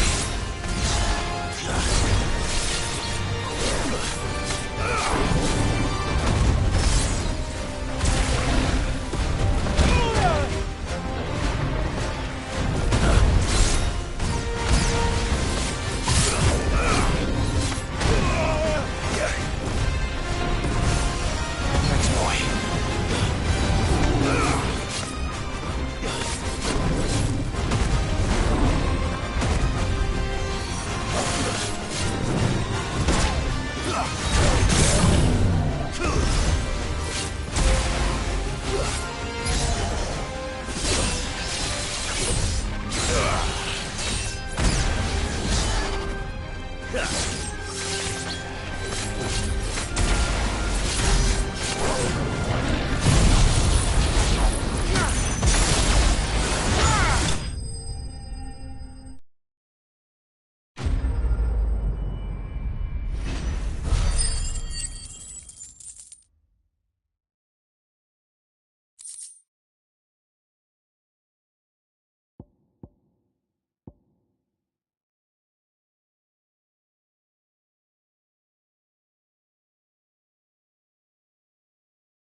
Finally. Sid, are you hurt? I'm fine. I think.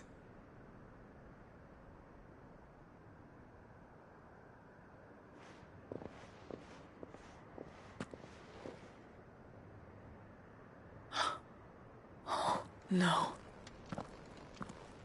What is it? A diary. I gave it to Chadwick before we went our separate ways. He was here.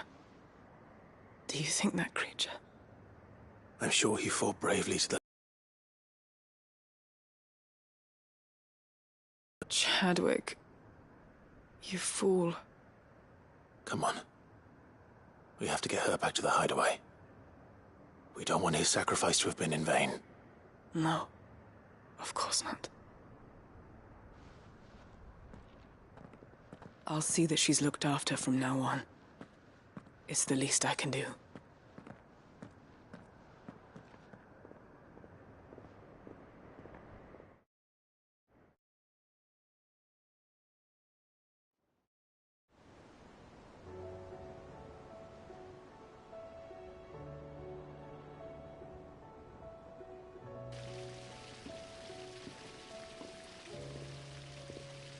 From what I hear, you've barely left the girl's side in days. I hope she's recovering from her ordeal. She is. Slowly but surely. She's far tougher than she looks. I thank the flames we found her. If we hadn't... I know. But we did. I'm sorry we weren't able to save Chadwick. There's no need to apologize. Without your help, I would never have found out what happened to him. How he fought to the bitter end to save her. To save Haida Marie. That's the man I remember. The man I thought of as a brother. I wish I could have met him. I'd like to hear more about your past. If you don't mind, that is. Of course. You already met my former master. She trained Chadwick and I to do two things. Kill and obey. We were supposed to be sold to the highest bidder when the time came. But no bid was ever high enough to convince her to part with us. For years, we were her daggers in the shadows. But we could never quite shake our doubts about the things she made us do. And then, one day, we just couldn't do them anymore. So we escaped. But staying together was out of the question. They would have found us too easily. After so many years of training, the pull to serve was always strong. It scared me to think he might have taken another master, become a dagger in someone else's hand. But even in captivity, the battles he fought were his own. And he died not as someone's tool, but as a hero. Haida Marie is proof of that. Bearers can cast off their shackles. And the Cursebreakers will show them how. I'll fight until my dying breath to see it done. For Chadwick, and for all of us. Thank you, Doris. We'll be counting on you.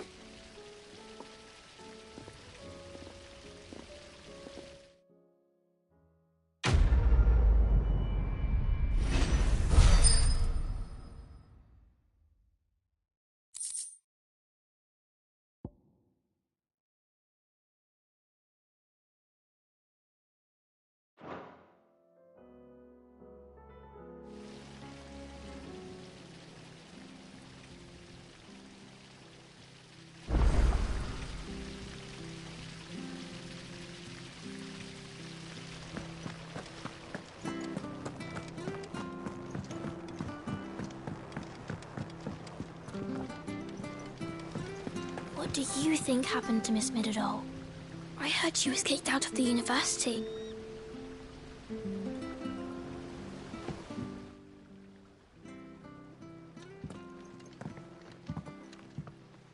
Sid, you have to help us. With what? You didn't take apart another of Mid's contraptions, did you? No. Well, yes, but that's not what we want to talk to you about. It's Miss Midadol. She's been acting strange. Very strange. She's barely ever around. When she is, she acts like we aren't even there. Her head's in a crowd. In the clouds. That's what I said. In the clouds. Well, she does have a lot on her mind. When did you last see her? Not long ago. Right after she got back from saving you from Stonear. Then it's probably just about the Enterprise. It did take quite a battering on the way there and back. You didn't break it, did you, Sid? You really should be more careful around Miss Mididol's inventions. Don't listen to her. Even if you did break the Enterprise, you could put it back together, couldn't you? But who's gonna put Miss Mididol back together? She seems really sad. Why don't I go and see if I can cheer her up? You do that? For us? She's in her dungeon. Don't scare him. It's not a real dungeon. Thanks for the warning.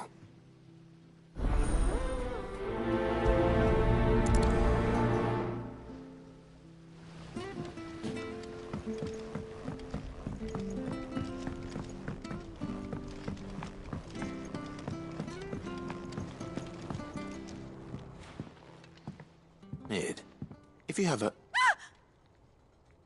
That's it! I knew it! The answer was right here under my arse all along! If this doesn't steer to the skies, nothing will! To the skies? You aren't trying to give the Enterprise wings, are you? What else would I be doing?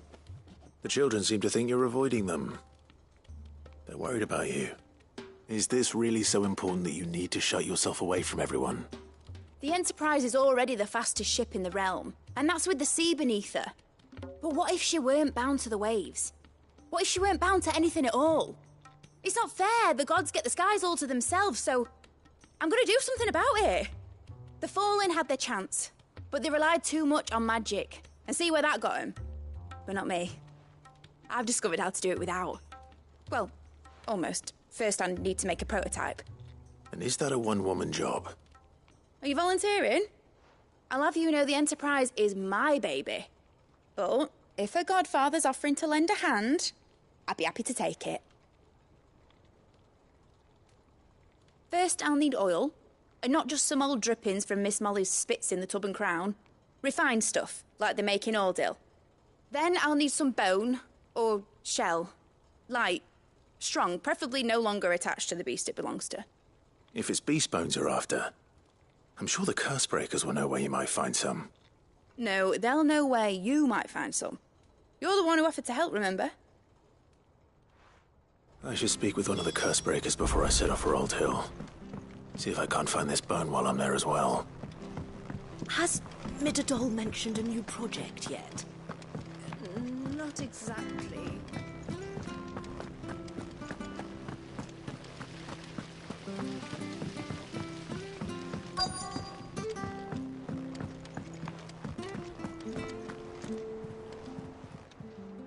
How may I help you today, Clive? Your benefactors are a generous lot. Here you are. Come again. I may have more.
for ya. How are you doing? Anything catch your eye?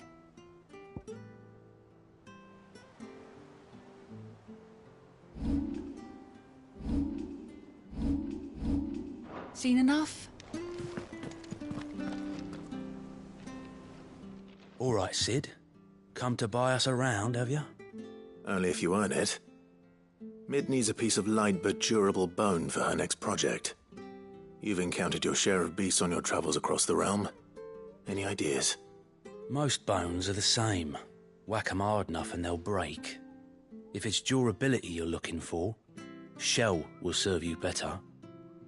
You know what an adamantus is? I do. And I know to give them a wide berth. Will any old adamantus do? Well, with shells, the older the harder. There's a rumour of an ancient adamantus down in Karava, near Old Bidza. Or what's left of the village anyway. But don't expect to make quick work of the bastard. There's a reason it's lived as long as it has. I'll keep that in mind. Thank you.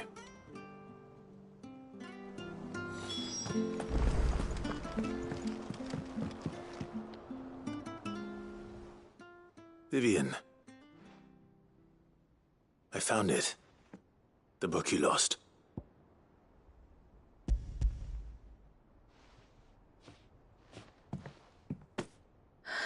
You found it.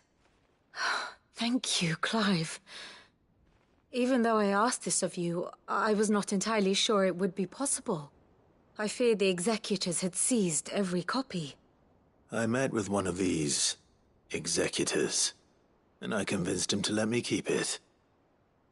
He told me something. That the truth is just a matter of collective belief. And that if enough people believe a lie, that lie becomes the truth. It does. But it also means that the truth is not immutable. That it can be changed. Provided that those who wish to change it can convince enough people that their perspective is the correct one. As the sad history of the bearers proves. You said that the book inspired you to become a scholar. It did. Or its author, rather. She was a heretic, you see. A firebrand and a dissenter. A gallows stood ready for her in every corner of the realm. And by shunning society, or perhaps being shunned by it, she stumbled upon a truth so potent that an entire...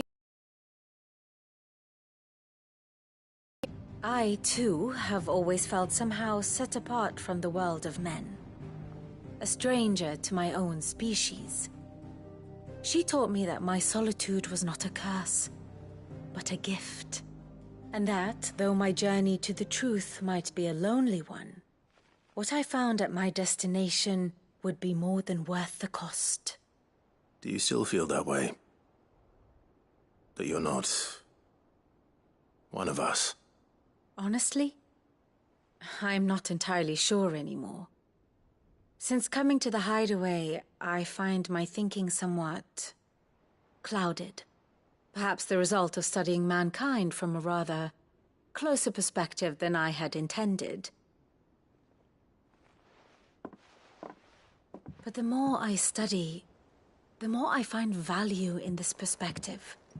In looking not from the outside, but from within. So if you'll permit me, I'd like to continue my work here. Remember, Clive, when enough people believe, belief begets truth. Give the men and women of this benighted world the gift of truth. Make them believe in you, as I do. I'll try, Vivian. I'll try.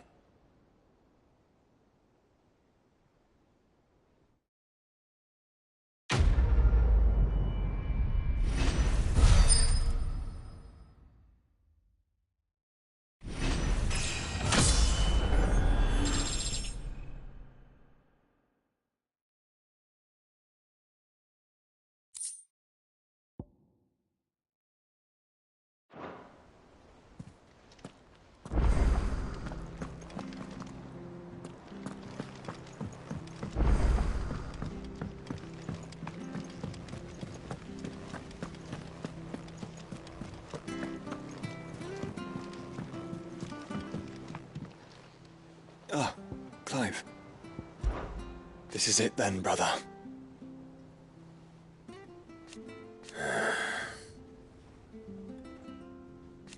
Indeed.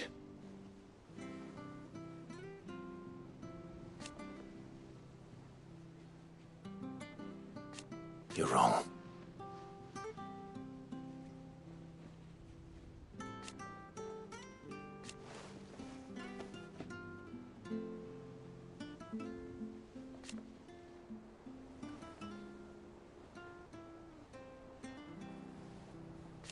Of course.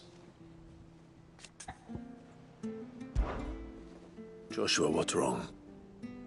And don't say nothing. It's...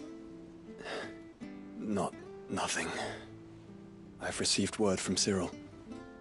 The Undying have found Father's will, or something akin to it. His will? How? Where? In the crypt beneath Rosalith Castle. After Kupka was kind enough to drive out the Imperials, the Undying took the opportunity to recover what relics of the Duchy yet remained. And in the process of doing so, they found a letter from Father. I'm surprised anything survived down there. Cyril asked that I join him in Tabor at my convenience. I have been meaning to go, but... would you join me? Of course. I want to know what's in that letter as much as you do. Very well. I am ready to leave when you are.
Your Grace, my lord, I trust your journey was not overly onerous.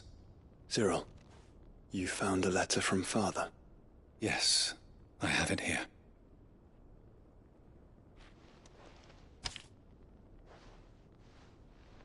If you would do us the honor, my lord.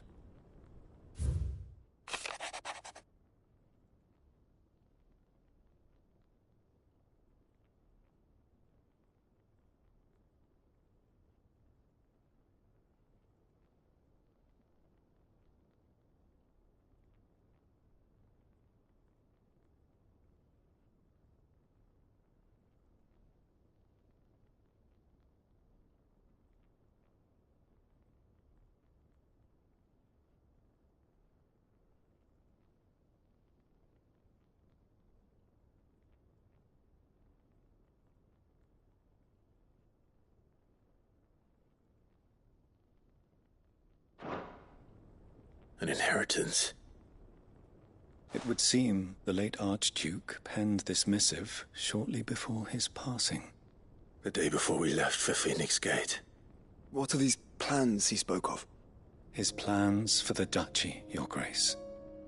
Your father entrusted them to my predecessor, the former bearer of the Burning Quill, who entrusted them in turn to me.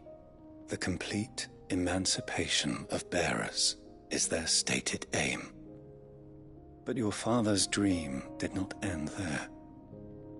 His Grace also spoke of building hospices to care for those stricken by the curse, and the founding of a new university to further the development of non-magical technologies.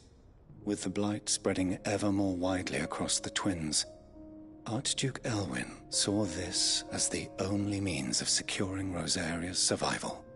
He wished to see men and bearers treated as equals. To see centuries of common wisdom overturned. Small wonder he did not think it achievable within his lifetime. But he thought it achievable nonetheless. Had he not, he would never have written this message. Faithful aides, those who would have stood with you, shielded you from the machinations of the less benevolent personages at court. It's a pity only they are still with us. 'Tis true that those most loyal to your father were the first to suffer the Duchess's wrath. But one at least remains, and she has come bearing gifts. What do you mean? Mayhap it is better that she explain, my lord. After all, the duties entrusted to me by my predecessor extended only to recovering His Grace's will and arranging a meeting with the one who might execute it, or a part of it, at least. And where is this woman? She awaits you in the archive, Your Grace. Thank you, Cyril. Shall we then?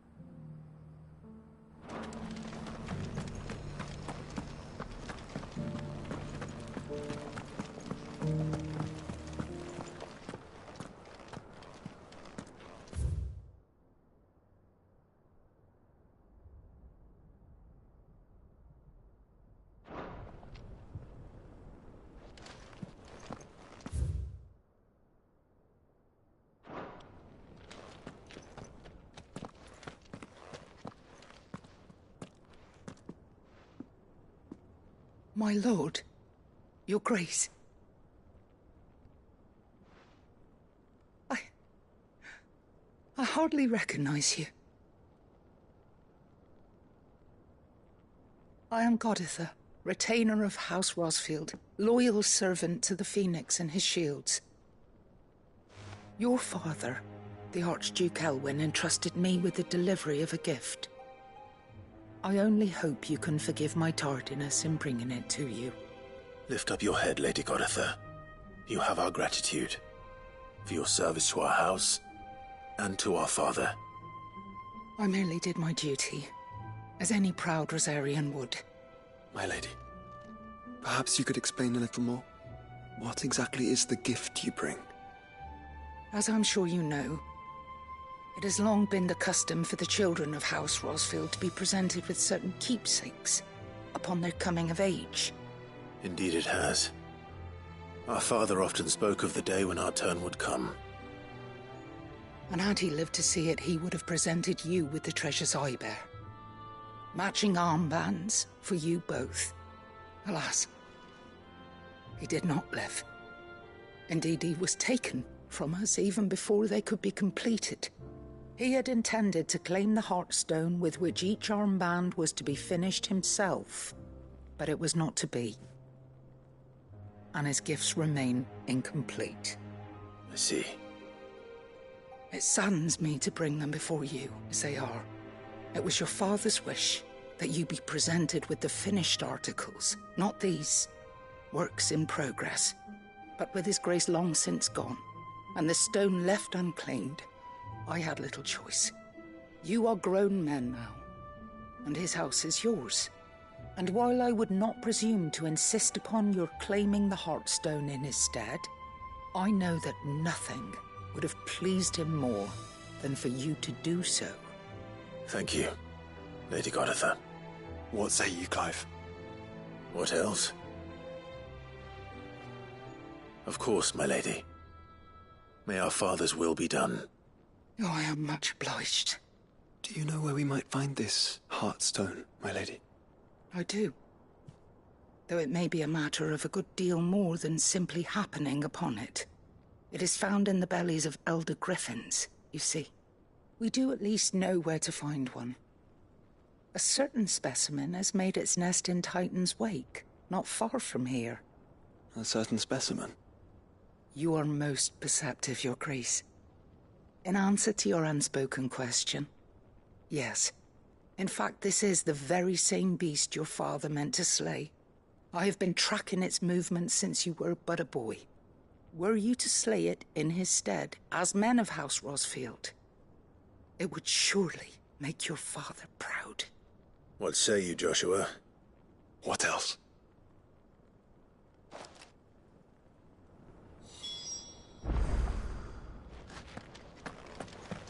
Titan's Wake is to the south of here. But we must not be hasty. The good lady has been disappointed once already.